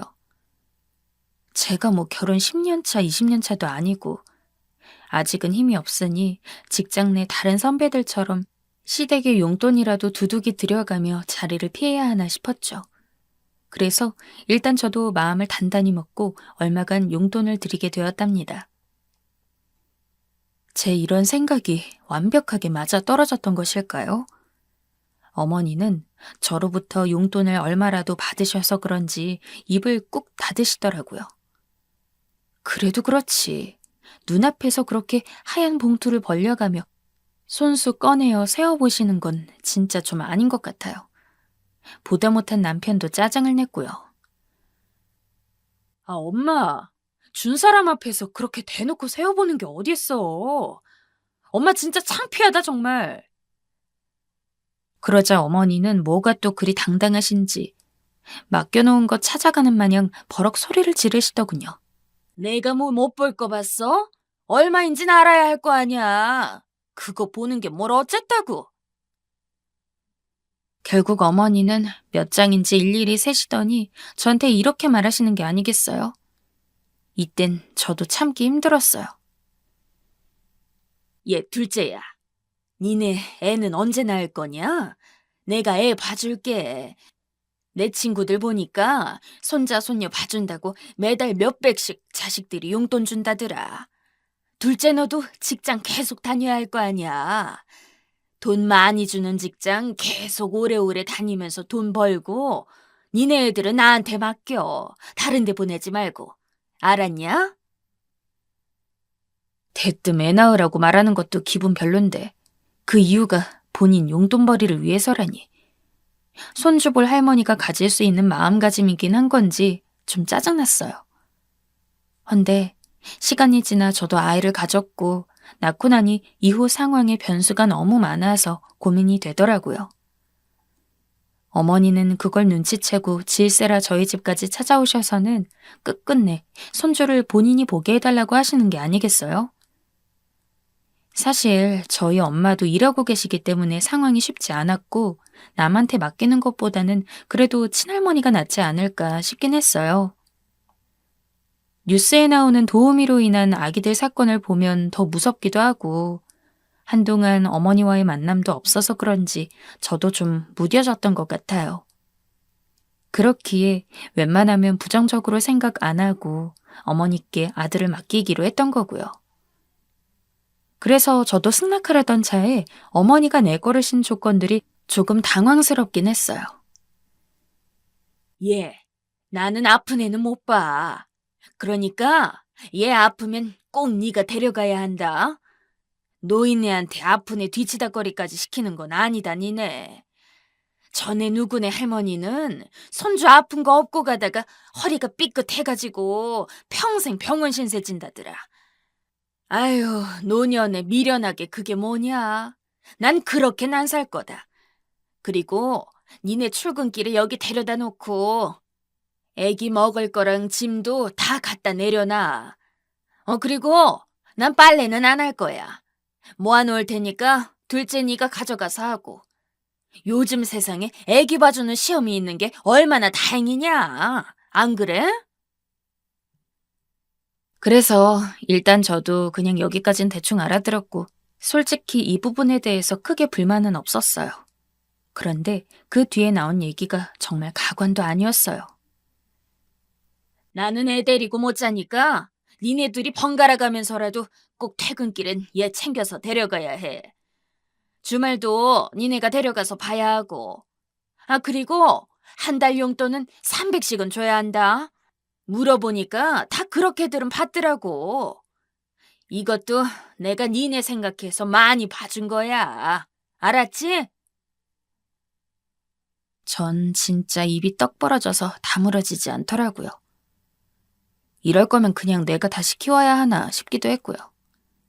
1년만 더 버티다가 어린이집 일찍 보내고 하원 도우미라도 써서 시간을 늘려야 하는 건지 머릿속에서 별 생각 다 들었어요. 저희 출근 시간이 8시쯤인데 그 전에 데려다 놓는다고 쳐도 어머니께서 12시간 정도를 봐주신다고 해도 300은 너무 큰 돈이었어요. 그리고 주말도 저희가 봐야 하고 아파서 무슨 일 생기면 즉각 데려가라고 하시는데 어머니는 정말 애기랑 시간만 보내시는 건데 그렇게 드릴 수가 없더라고요. 우리 애가 어느 정도 커서 뭐 놀아주거나 하면서 시간 보내는 것도 아니고 끼케야 집안에서만 놀고 외부 산책도 안 하셔도 된다고 했는데 말이에요. 이유식부터 반찬, 간식까지 죄다 사서 갖다 놓고 애기랑 같이 있기만 할 뿐 관련된 일은 모두 저한테 넘긴다면서. 이게 가당키나 한 돈인가요? 너무 어이가 없어서 고민하고 있는데 기존 직장에선 제 복직에 대한 얘기가 벌써 화제가 되었는지 하루가 멀게 연락이 오고 있고 진짜 머리가 너무 아프더라고요. 마음 같아선 도저히 받아들일 수 없는 제안이었지만 이런 얘기들을 친정에 했더니 엄마도 좀 어이없어 하시다가 아빠한테 말씀하셨나 봐요. 그랬더니 아빠가 저한테 전화하셔서는 본인이 그걸 내주시겠다고 하시더군요. 정미야, 그러지 말고 사돈어른 신세 질 수 있을 때 져라.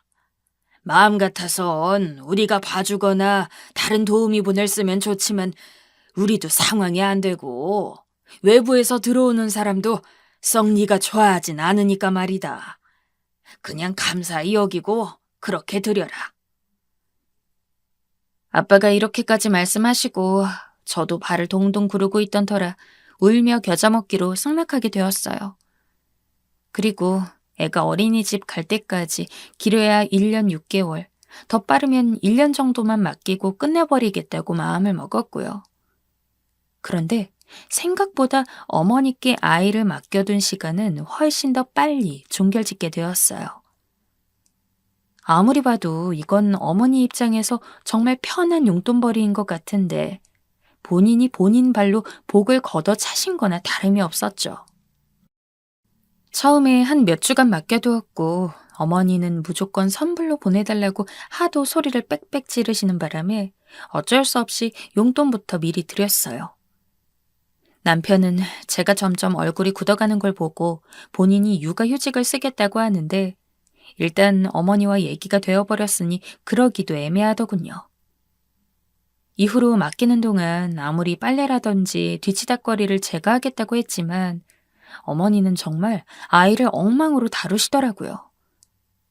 옷에 아무렇게나 묻어있는 분유나 이유식 자국이며 제가 갈아입힐 여벌옷도 넉넉히 드렸는데 하루 이틀 만에 바닥이 나버리고 말이에요. 가보면 맨날 애는 꾀죄죄한 모양새로 있고 어머니는 몇 번이나 기저귀를 갈았는지 모르겠다며 힘들다고 맨날 불평만 하셨어요. 당장 집에 가서 씻기라고 하시면서 곡소리만 하시는데 아기를 받아 안아들고 오는 순간 늘 기분이 좋지 않더라고요.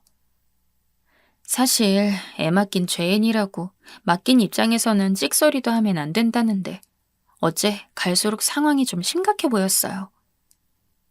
한 번은 열이 난다면서 저한테 전화를 해서는 고래고래 소리를 질러대시는데 가뜩이나 애가 아픈 건가 싶어서 걱정되는 저에게 말이 너무 험하시더라고요. 둘째 니네는 일만 한답시고 너무 애한테 소홀한 거 아니냐?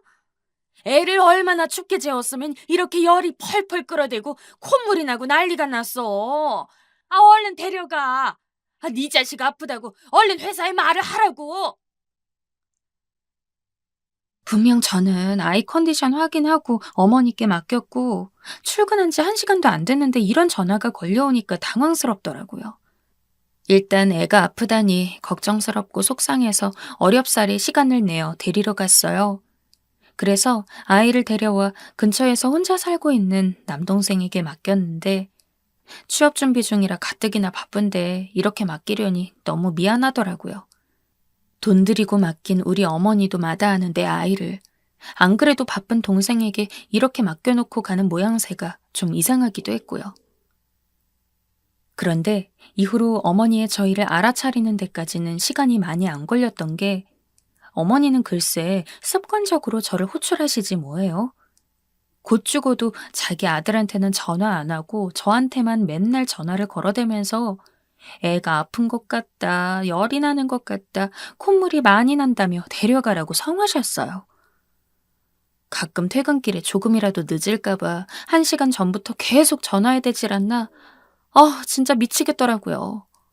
아니, 그렇게 애를 못 봐주시겠으면 뭐하러 용돈을 받아가시는 건지. 게다가 선불로 받아놓으시고선 말이에요.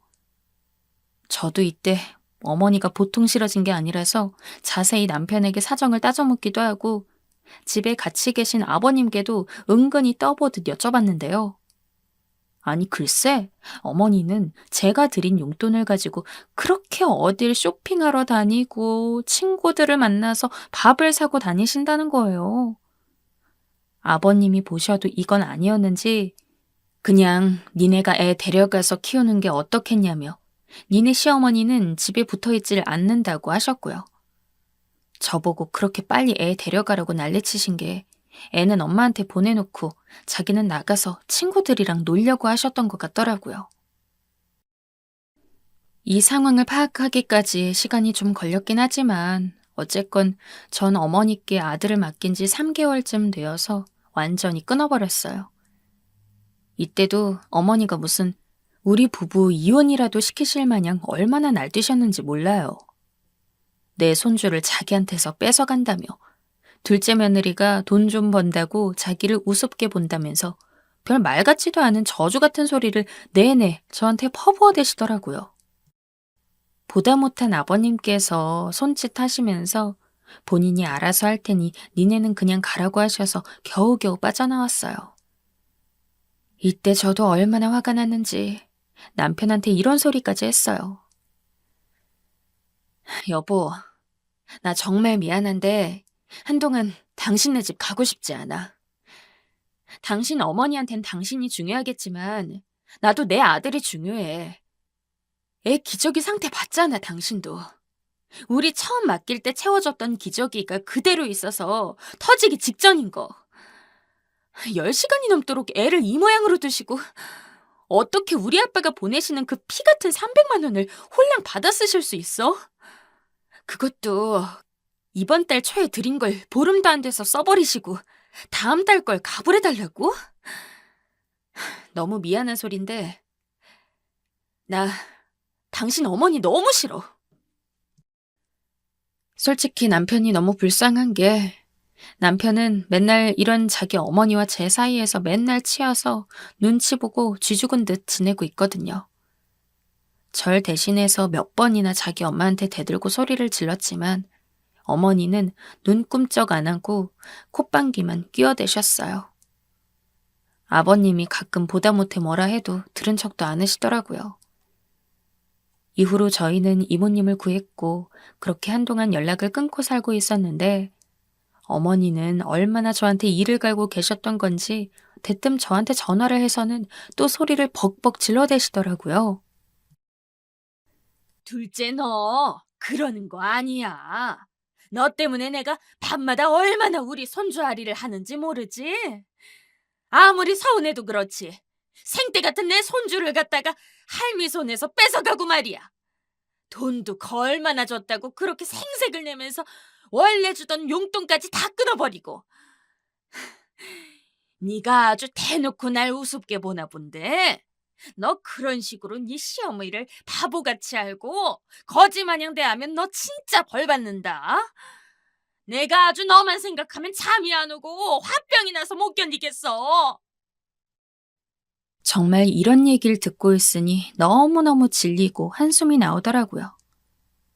솔직히 제가 이번에 애를 데리고 나오면서 봐주시는 비용을 끊음과 동시에 매달 드렸던 50만 원도 끊어버렸거든요.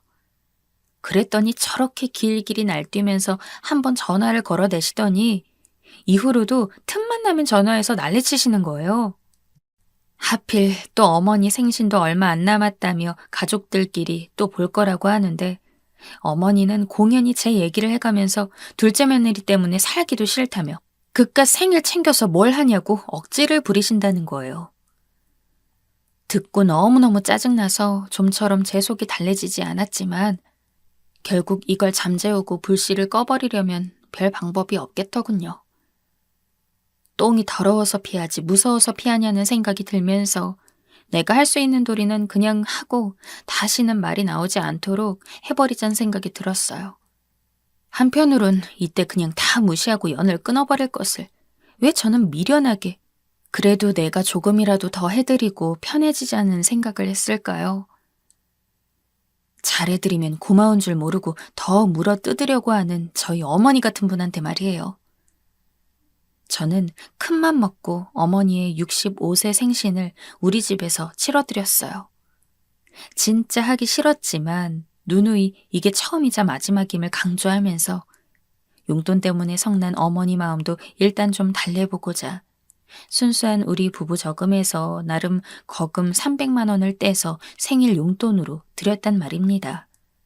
그리고 각종 반조리 음식들이며 업체들을 싹 불러다가 좁은 우리 집 안쪽을 꾸미고 음식도 잔뜩 차리고 해서 생신상까지 차려드렸다고요.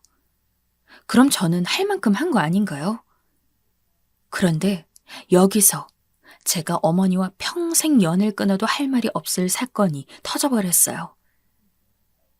애 맡겨놓고 돈까지 드리고 욕도 먹었던 그 수모를 겪고도 이렇게 생신상을 차려드렸더니 사람을 진짜 바보 천치로 알고 아무렇게나 막대해도 되는 사람으로 아셨던 걸까요? 그날 제가 산더미 같은 설거지를 혼자 하느라 잠깐 벗어둔 금팔찌를 글쎄 어머니는 제가 필요 없어서 내놓은 줄 알았다는 말 같지도 않은 핑계를 대면서 훔쳐가신 거 있죠. 솔직히 이게 제정신 그리고 일반적인 가치관을 갖고 있는 사람이 아니, 어른이 아랫사람한테 해도 되는 행동인가요? 처음에 저는 없어진지도 몰랐어요. 그날 오죽 바쁜 게 아니었거든요.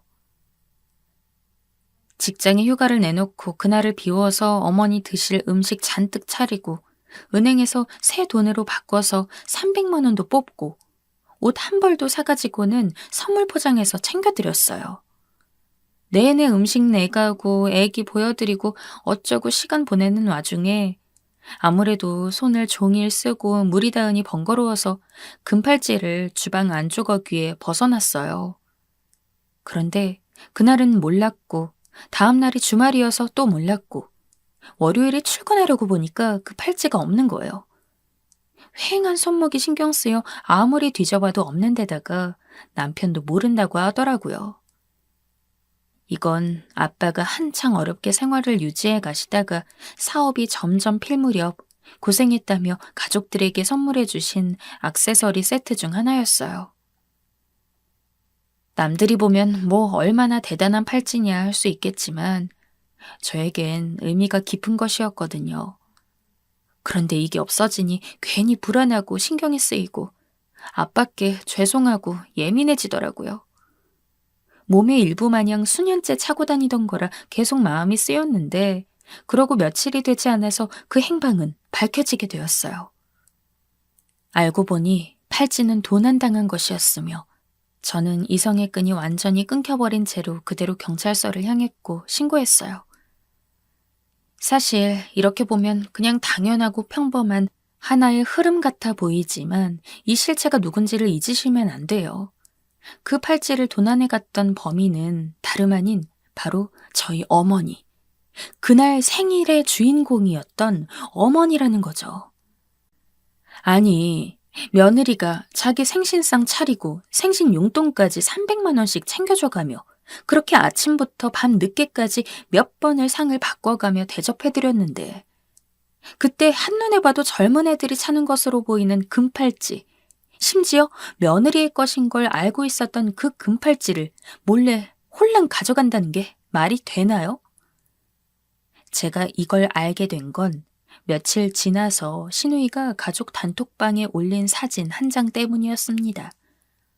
평소 지방에 있어서 자기 친정에 많이 못 왔던 신우이가 친정엄마 생신이니 집에 들렀던 것 같고 그리고 자기도 뭔가를 챙겨와서 생신상을 차려드리고 기념사진을 찍었던 거예요.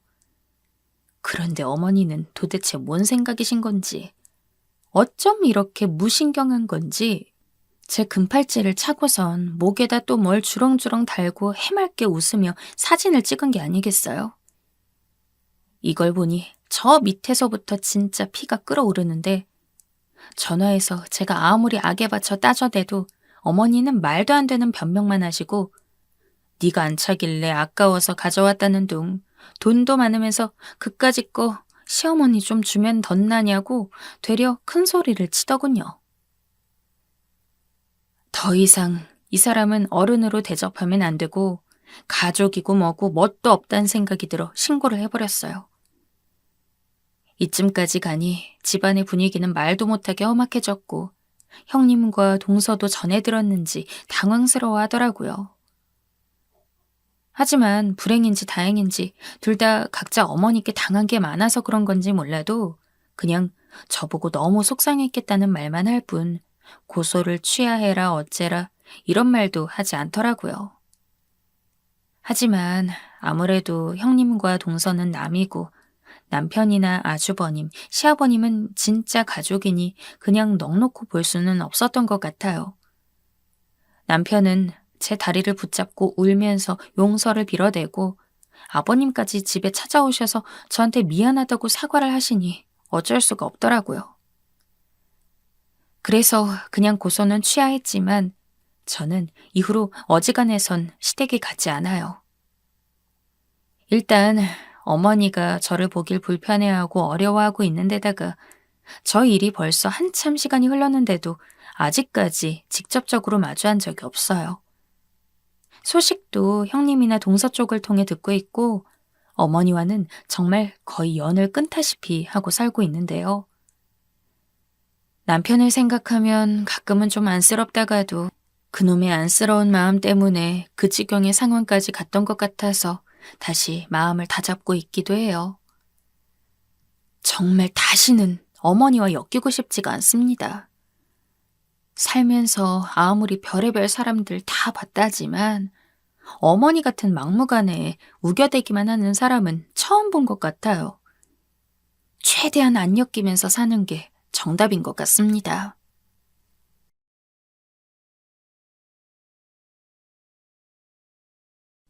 제 입으로 말하기도 뭐하지만 전 정말 법 없이도 살아도 될 정도로 늘 깨끗하게 살아왔던 것 같아요. 누구한테 그 어떤 피해 하나 끼치지 않고 살았고 가족 간에도 친구들 간에도 딱히 불평 한번 들어보지 않으면서 무난하게 살아왔어요. 물론 그런 와중에 군대에서나 직장에서도 약간씩 괴롭히는 사람들이 있긴 했지만 웬만하면 주변에선 모두 제가 있어서 편하다는 말들을 해왔고요. 그런데 저는 왜 타인에게 그런 대응을 기대하면 안 되는 걸까요? 너무너무 억울하고 화가 납니다. 저는 현재 결혼 3년 차이고 딸만 둘인 집의 장녀를 제 아내로 맞이했어요. 저는 늦게까지 혼자 있다가 결혼한 케이스예요. 주변 친구들은 진작 다 장가를 가서 최소 아기들 한둘씩은 낳고 사는데 난 아직 시작도 못했다는 것이 무척 좌절감을 느끼게 하더군요. 그래도 일단은 좀 기다려보자는 마음으로 나중에 나이가 더 들게 된다면 아이 없이 산다고 해도 정말 마음에 맞는 짝을 만난다면 그걸로 만족하려고 했어요. 그러던 차에 이렇게 건너 소개를 받게 된 것이었죠. 당시 첫 만남에 보았던 제 와이프에 대해선 전 아주 선명하게 기억을 하고 있어요. 한눈에 시선을 확 사로잡을 정도로 눈에 띄는 미인은 아니었지만 나름 수수하면서도 단정한 분위기가 있었거든요. 게다가 커피를 마시면서 둘이 대화하는 동안에도 너무 화제가 잘 맞고 원래 알던 사람들 마냥 이야기가 쭉쭉 이어지더군요. 진짜 이렇게 흐름이 잘 맞는 사람을 본 건 남녀 통틀어 너무 오랜만이었고 두루두루 인간관계가 좋지만 나름 신중한 타입이었던 저에겐 꽤 신선하고 매력적으로 느껴졌어요. 그쯤 되니 인연이란 게 있기는 하구나 싶고 그렇게 늦었고 다 끝났다. 내 결혼 인연은 이제 찾기 힘들겠구나 싶었는데 이런 사람을 만날 수가 있다니 신나기도 했죠. 그리고 더 기뻤던 것은 이런 생각을 한 것이 저 혼자만이 아니었다는 거예요. 바로 와이프 역시 그런 생각을 했다는 것이죠. 이 얘기를 이후에 제가 프로포즈를 하고 결혼식 준비를 할 때쯤에 말을 하더라고요. 명철 씨, 난 솔직히 당신이랑 결혼할 것 같은 느낌이 왔었어. 이제 와서 말하지만 말이야. 저는 뭔가 새삼스럽기도 하고 신기해서 되물었어요. 어디서 왜 그렇게 느꼈는지 갑자기 궁금해지더라고요. 뭐? 그걸 당신은 어디서 느낀 건데? 그러자 수줍게 말을 하는데 이거 참 우린 보통 인연이 아니었나 싶어서 괜히 웃음이 나더라고요. 우리 두 번째 만났을 때 한강 보이는 카페에 갔었잖아. 그날 둘이 앉아서 차를 마시고 당신이 바깥을 보면서 사진을 착착 찍는 모습을 그냥 물끄러미 보고 있었어. 그런데 편안한 표정으로 계속 밖을 응시하는 당신 표정을 보는데 나 왠지 이 사람이랑 결혼할 것 같다는 느낌이 확 드는 거 있지. 나도 그때 내가 뭐에 홀리기라도 한 건지 왜 이런 생각이 드나 싶어서 황당했었다니까. 그런데 당신이 몇 달 안 지나서 나한테 프로포즈를 했어. 너무 신기해. 이런 얘기를 들으니까 저도 참 놀랐어요. 왜냐하면 아내가 말한 그대로 그때 두 번째 만났을 때의 느낌은 저 역시 너무 좋았거든요.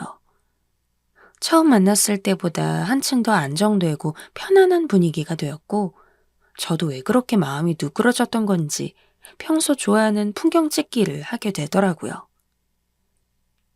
원래 낯선 사람들 앞에서는 웬만해선 분위기를 다 맞춰주고 철저하게 상대방의 눈치를 보는 편인데 이상하게 그때는 제 자신을 내보일 수가 있었어요. 남들이 볼 땐 이게 뭘 대수냐 싶겠지만 저 스스로 제가 볼 때는 나름 꽤 획기적인 변화라고 볼 수 있었고요. 그런 시간을 지내면서 점점 확신을 갖게 되었고 저도 신중하게 생각하고 말을 고르다가 프로포즈를 하게 된 것이었죠. 아내도 흔쾌히 받아들였고 말이에요. 사실 그냥 완전히 받아들인 것은 아니었고 약간 망설이긴 했었어요. 당시 아내에게 여동생이 있었는데 일찍 결혼을 했거든요. 그런데 아기를 낳고 남편과 사이가 좋지 않아서 무척 힘들어하고 있는데 그 타이밍에 언니인 본인이 결혼을 한다고 하면 어떨지 걱정이 된다는 거예요. 얘기를 들어보니 두 자매가 대학생일 무렵 부모님이 사고로 돌아가셨다고 하더라고요. 그래서 언니였던 제 와이프는 일찍이 생활 전선에 뛰어들어 직장을 다니게 되었고 동생 공부를 시키고 여간 고생했던 게 아니었나 봐요. 아무튼 이런 상황을 듣고 보니 여러모로 아내가 자신의 인생을 챙겼으면 좋겠더군요. 그래서 저는 저대로 설득을 했고 이렇게 우리는 드디어 결혼식을 올리고 같이 살게 되었답니다. 사실 처제는 본인이 좀 힘든 생활을 해서 그렇지 무척 서글서글하고 성격이 좋은 편이었어요. 나름 첫 만남에 긴장했던 저에게 처제는 무척 편안하게 말을 걸어오더라고요. 형부라고 불러도 되죠? 우리 언니랑 결혼하신다고 하니까 그렇게 불러도 되는 거잖아요. 저기, 형부, 우리 언니 정말 잘 부탁해요. 전 언니가 진짜 행복해졌으면 좋겠어요. 저한테 형부 얘기를 얼마나 했었는지 몰라요. 두 분 다 행복하게 잘 사세요. 이때 5살 배기 딸아이를 데리고 와서는 인사를 하는데 아내에게 이런저런 결혼 사정 얘기를 들어서 그렇기도 하고 아내의 소중한 여동생이기도 해서 그런지 저도 참으로 짠하게 느껴지더군요. 그래서 그때 같이 나왔던 처조카까지 해서 맛있는 식사를 하고 용돈까지 줘서 보내기도 했었어요. 이후로 우리가 결혼하고서도 종종 놀러오곤 했었는데 그때도 저는 자기 남편에게 매번 얻어맞으면서도 억지로 웃어가며 이 집으로 찾아오는 처제와 처조카가 너무 안쓰럽더군요. 오늘은 도저히 무서워서 집에 못 돌아가겠다고 말하는 뉘앙스를 듣고 안방을 비워주고 작은 방에서 자기도 했었어요. 그렇게 우리는 무척 사이좋게 지냈고 저희 부모님이며 제 형한테까지 똑같이 착실하게 잘하는 아내를 보니 진짜 새로운 형태의 가족이 생긴 것 같아 얼마나 행복했었는지 몰라요. 그렇게 신혼 7개월 차를 지내고 있을 무렵 모든 게 좋게만 느껴지던 우리 집에 알 수 없는 먹구름이 몰려들게 되었는데요. 차라리 실제로 먹구름이 몰려들고 태풍이라도 쳐서 뭔가 그냥 물질적인 손해를 보고 끝난 것이었으면 그게 더 나았으려나요. 심적으로 그리고 우리의 여러 가지 상황적으로 겪게 된 그 태풍 같은 변화는 무척이나 갑작스럽고 꽤 어이없게 다가오게 되었어요. 한편으론 어느 정도는 예상하기도 했던 일이었지만 말이에요. 바로 처제가 맨날 그렇게 자기를 때려대던 남편으로부터 완연히 독립선언을 하게 된 것이었어요. 사실 이게 나쁜 일은 아니고 처제 입장이나 아내 입장에서 볼 때는 알턴 이를 뽑은 마냥 드디어 종지부를 찍었다고 볼 수 있는 일일 거예요. 저 역시도 이 부분은 차라리 잘 됐다는 생각이 들었었고요. 그런데 문제는 이혼하는 방식이 아주 지지부진하고 꽤 불편하게 이어졌다는 거예요. 아내 말로는 동서가 그렇게 의처증이 심하고 처제를 못살게 굴었다던데 하다하다 형부네 집에 와 있는 자기 아내를 갖다가 바람이라도 나서 도망가 있는 양 끔찍한 말들을 해대더군요.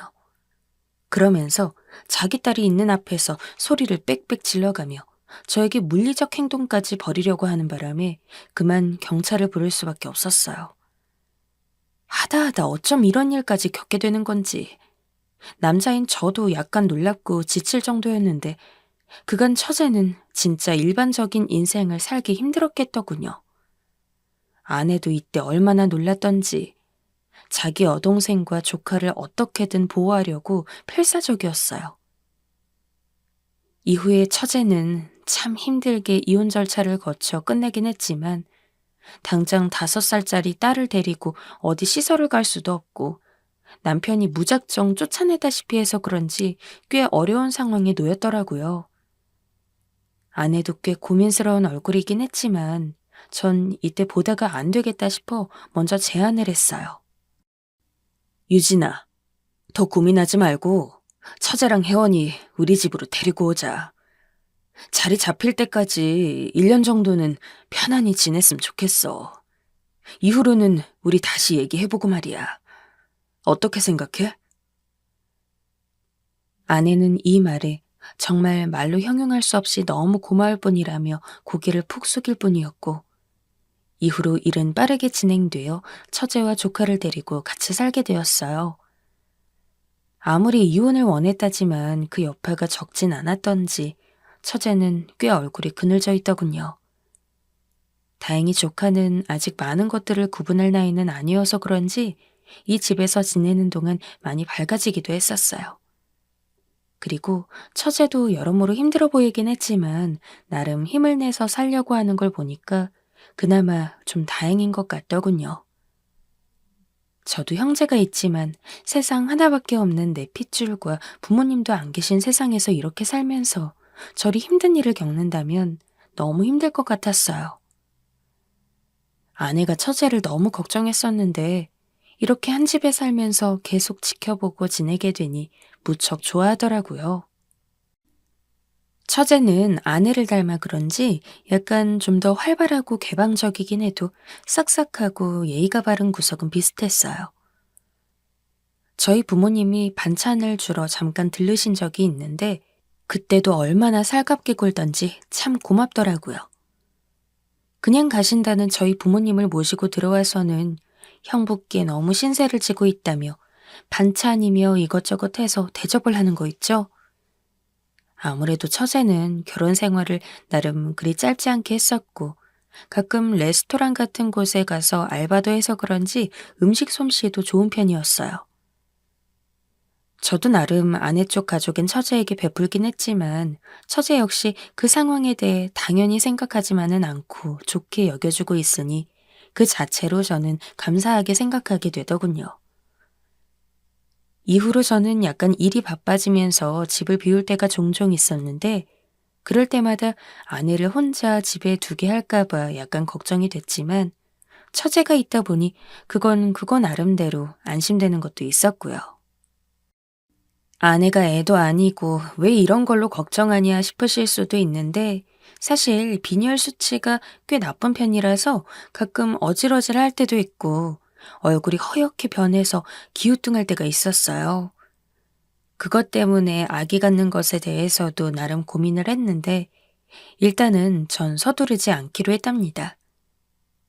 이제야 말하는 거지만 제가 장가를 늦게 가긴 했어도 그 전까진 부모님 댁에 살았으니 딱히 돈 쓸 일이 없었고 계속 투자하면서 불려왔었거든요. 남들은 늦장가 갔으면 아기부터 빨리 낳아야 한다고 돈 한창 벌 때 아기가 큰다고 압박하더라고요. 그렇다고 제가 엄청난 여유가 있는 자산가도 아니지만 돈 때문에 늦은 신혼 2, 3년을 즐기기도 벅찰 정도로 빨리 가져야 할 이유가 있는 것도 아니었어요. 그러니 아내의 몸 상태가 최대한 괜찮아질 때까지 기다려주고 싶었고 늘 건강이 안 좋으니 걱정이 되었던 것이고요. 그런 면에선 바쁜 저를 대신해서 처제가 자기 언니를 돌봐주고 있으니 안심이 되기도 했어요. 그렇게 몇 달이 좀 지나서 우리 집에 꽤 재밌는, 아니 신선한 소식이 일어나게 되었는데요. 우리 부부가 아닌 처제에게 일어난 일이었어요. 몇 달간은 우리 집에서 쉬고 있었지만 아무래도 안 되겠다고 생각했는지 얼른 일을 해서 우리에게 얼마라도 생활비를 내겠다고 했었거든요. 그래서 작은 회사에 취직했는데 알고 보니 아내가 연줄로 어떻게 이어졌던 모양이에요. 그리에서 일하고 있던 중 얼마 안 되어 처제에게 이성적으로 호감을 품는 한 청년을 만나게 되었다더군요. 사실 청년은 아니고 제 또래인데 결혼을 안 한 총각이었어요. 처제의 온갖 사정을 다 알고 있으면서도 품고 싶어 할 정도로 완전히 반해버린 모양이더군요. 다만 처제는 이혼한 지 그리 오래되지 않아서 조심스러운 것 같긴 했지만 전 남편과는 완전히 다른 타입의 사람이라 그런지 약간 마음이 흔들리는 듯 보여지기도 했고요. 아내도 전 직장에서 일할 때 만났던 청년이었고 그 청년을 통해 이 회사로 처제가 들어가게 된 거라 그런지 여러모로 인성이나 뭐나 검증이 된 것 같기도 했죠. 제 개인적인 생각으론 좀 더 천천히 만나면서 지켜보는 게 좋을 것 같았는데 처제도 비슷한 생각이긴 한 것 같더라고요. 서준 씨가 이번에 캠핑 가자고 하는데 형부도 가실래요? 둘이만 가긴 왠지 좀 쑥스럽기도 해서요. 아, 근데 형부 당분간 주말마다 계속 출장이라고 하셨죠? 생각해보니 제가 주말마다 바쁠 예정이기도 했고 저를 빼고는 셋은 아는데 그 자리에 껴서 같이 노는 건 썩 내키지 않더라고요. 이래봬도 제가 약간 낯가리는 성격이라 더 그랬던 것 같아요. 그래서 일단 저 신경 쓰지 말고 셋이 편히 만나라 했고 아내는 그 서준이라는 청년이 본인이랑 같이 직장을 다닐 땐 영 쑥맥이었는데 이제 나름 장가갈 때가 되어서 그런지 제법 좋은 점이 보인다며 꼭 자기 동생이랑 잘 되길 바라더라고요. 그래서 저도 가급적 신중하게 옆에서 잘 지켜보라고 지인으로 지켜보는 것과 남녀로서 만난 사이는 또 다른 것이라고 말을 했었어요. 그런데 지금 이 글을 쓰고 있는 이 시점에서 보니 저는 왜 이런 말을 했었던 걸까요? 다시 되새겨봐도 참 웃기고 어이가 없어서 이렇게 쭉 적어내려오던 흐름을 멈추고 잠깐 멍하니 있었어요. 왜냐하면 아무리 봐도 납득이 안 가고 뭘 충고해준답시고 그런 말을 했던 건지 황당해서 말이에요. 사실 저도 상황이 그리 될 줄 알았나요? 정말 눈곱만큼도, 아니 눈곱의 그 100분의 1만큼도 상상을 못했어요. 제가 바보라서 그랬던 건지 일반인의 상식이라면 보통 그런 상황을 상상하지 않는 게 정상인 것인지 이젠 다 헷갈리지만 말이에요. 이때까지만 해도 전 그냥 아무것도 모른 채 그냥 이런 대단스러운 말이나 하며 아내의 어깨를 토닥이고 당신 동생의 새로운 연애를 잘 응원해주자는 말이나 했었어요. 그런데 이후 한 달쯤 지나서였을까요? 출장에서 일찍 돌아와서 현관문을 열고 들어왔는데 아내와 처제가 둘이서 안방에 누워서 한창 얘기를 하고 있더라고요. 뭐 재밌는 얘기들을 하고 있나. 출장지에서 사온 닭강정이나 얼른들 같이 먹자고 말을 하려는데 뭔가 대화하는 분위기가 좀 평소 같지 않더라고요. 조카가 어린이집에서 뭔 일이라도 있었나? 아니면 역시 처제의 새로운 연애는 좀 무리였던가 하면서 혼자 별 생각을 다 하며 눈치를 봤어요. 그런데 일부러 들으려고 한 것은 아니었지만 제 귀를 파고드는 그 대화에 저는 경악을 금치 못했고 대화 중간쯤 되어 그만 집 밖으로 나오게 될 수밖에 없었어요. 언니, 근데 서준 씨랑 언제 결혼할 건데? 결혼이라니? 처제가 그 청년이랑 결혼을 한다는 건가? 근데 왜 말을 저렇게 하지? 낯술이라도 먹은 건가 싶어 별 생각 없이 그냥 들었는데 뒤이어 나오는 대화를 듣고 보니 처제 입장에서 이 대화는 전혀 이상한 내용이 아니었던 거예요. 언니, 서준 씨 너무 오래 애태우지 마. 남자 애간장을 몇 년이나 그렇게 녹여놓고 언제까지 주변만 겉돌게 할 거야. 저번에 보니까 아주 눈에서 꿀이 떨어지더만. 언니도 다 알고 즐기는 것 같던데? 이쯤에서부터 저는 서 있던 그 자세로 굳어버렸고 심장이 조여오는 듯 압박감이 팍 느껴지면서 엄청나게 세차게 쿵쿵거리는 것을 느끼게 되었어요. 대체 이게 무슨 말이었던 걸까요? 아, 야, 그럼 어떡해. 나도 걔만 생각하면 짠해. 나 없으면 죽겠다는데 이혼하기만 기다리겠다고 하는데 이제 아무리 생각해도 별 방법이 없어. 나도 걔랑 절대 못 헤어질 것 같아. 일단 제일 큰 관건은 신랑이랑 어떻게 깔끔하고 고급지게 이혼을 하느냐야. 아, 대체 어떡하면 좋지? 저는 살면서 이런 소름 돋는 경험은 정말 처음 해보는 것 같아요. 아내가 아무리 1년 정도밖에 안 만났다고 하지만 우리는 영혼을 나눴다고 생각했는데 말이에요. 모든 부부가 반드시 오래 만나야만 서로를 잘 아는 것도 아니고 저는 충분히 잘 맞는 사람끼리 만났고 우리가 사랑하고 있다고 생각을 했어요. 그런데 아내의 저 말은 대체 뭐란 말입니까? 이후로 쭉 이어지는 내용을 들어보니 다 설명이 된 건 아니지만 전체적인 뉘앙스가 하나의 얘기로 좁혀지더군요. 처제와 연애를 한다고 알렸던 그 서준이라는 남자는 그냥 아내의 단순 전 직장 지인인데 이번에 연이 닿아서 처제에게 회사를 소개시켜주고 그러다가 처제와 연애를 하게 된 것이 아니었어요. 그건 아주 새빨간, 그러니까 저라는 한 사람을 속이고 연망용으로 만들어둔 거짓말이었습니다. 아내의 말하는 투를 들어보니 그 남자와는 10년이라는 시간 가까이 연인이었으며 얼굴은 꽃미남이지만 집안 형편이 어렵다 보니 결혼까지는 못 가고 있었나 봅니다. 그렇게 이 남자 저 남자 재며 고민하던 중 부모님도 계시고 경제적으로 크게 부족함이 없는 저를 만나게 된 것이었나 봐요. 그리고 결혼을 결심하게 되었고 그렇게 저에게 온갖 장단을 잘 맞춰주던 아내는 신혼생활 내내 그 서준이라는 남자놈의 손을 놓지 않고 미래를 거듭해왔던 것입니다.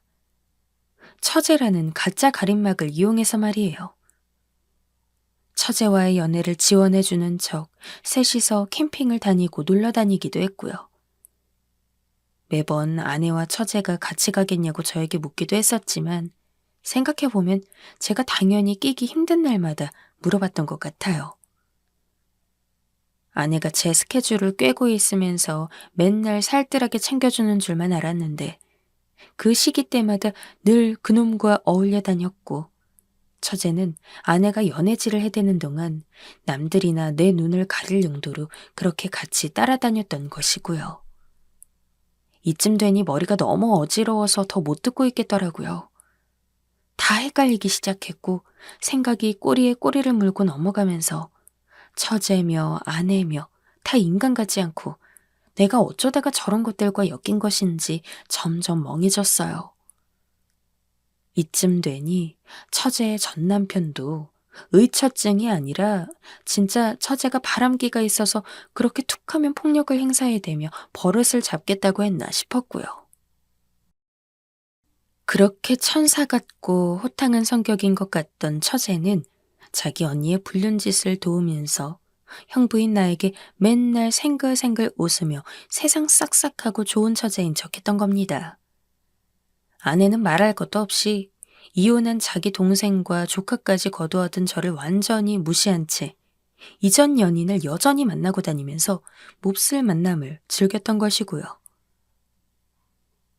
이후로 더 가관이었던 건 아내가 은연중에 읊조렸던 얘기 때문이에요.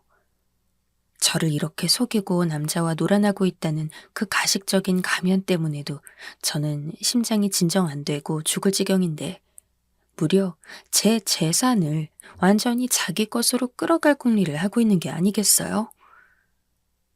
그 부분이 그렇게 심란하고 뜻대로 풀리지 않는 고민이라며 자기 머리로는 완벽하게 통할 만한 방법이 떠오르지 않는다면서 처제와 종알종알대고 있는데 이쯤 되자 저는 더 참을 수가 없어서 밖으로 나와버렸어요.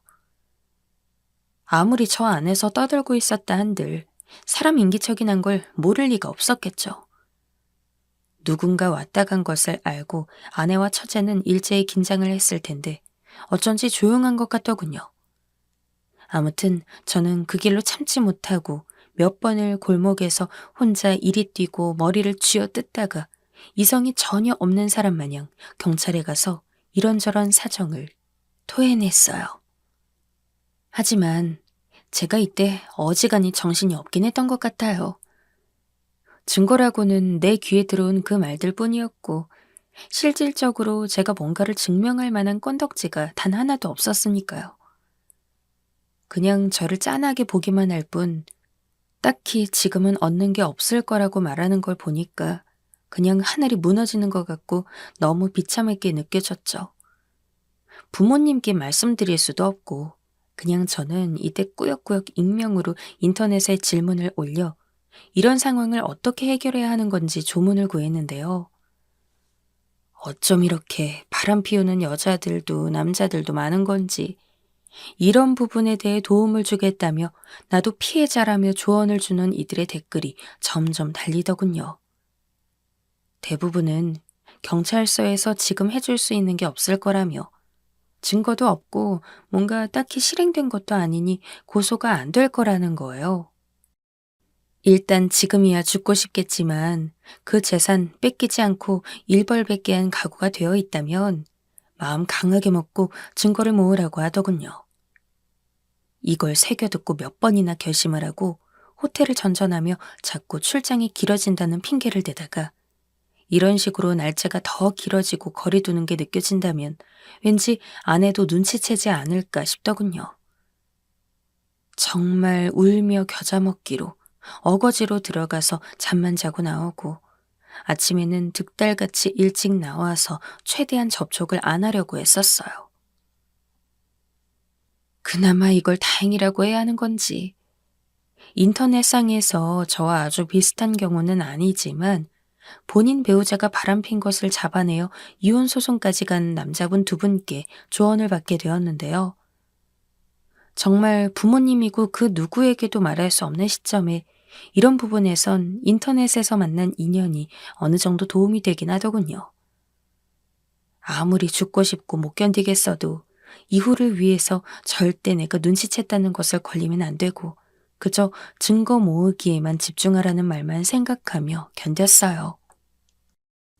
그 와중에도 악마 같은 처제나 아내는 아무것도 모르는 얼굴로 생글거리고 제가 모르는 줄 아는 건지 떠보는 건지 그 서준인가 뭔가 하는 남자놈 얘기를 꺼내면서 둘이 잘 되어간다는 말을 하는데 정말 역겨워서 토할 뻔했어요.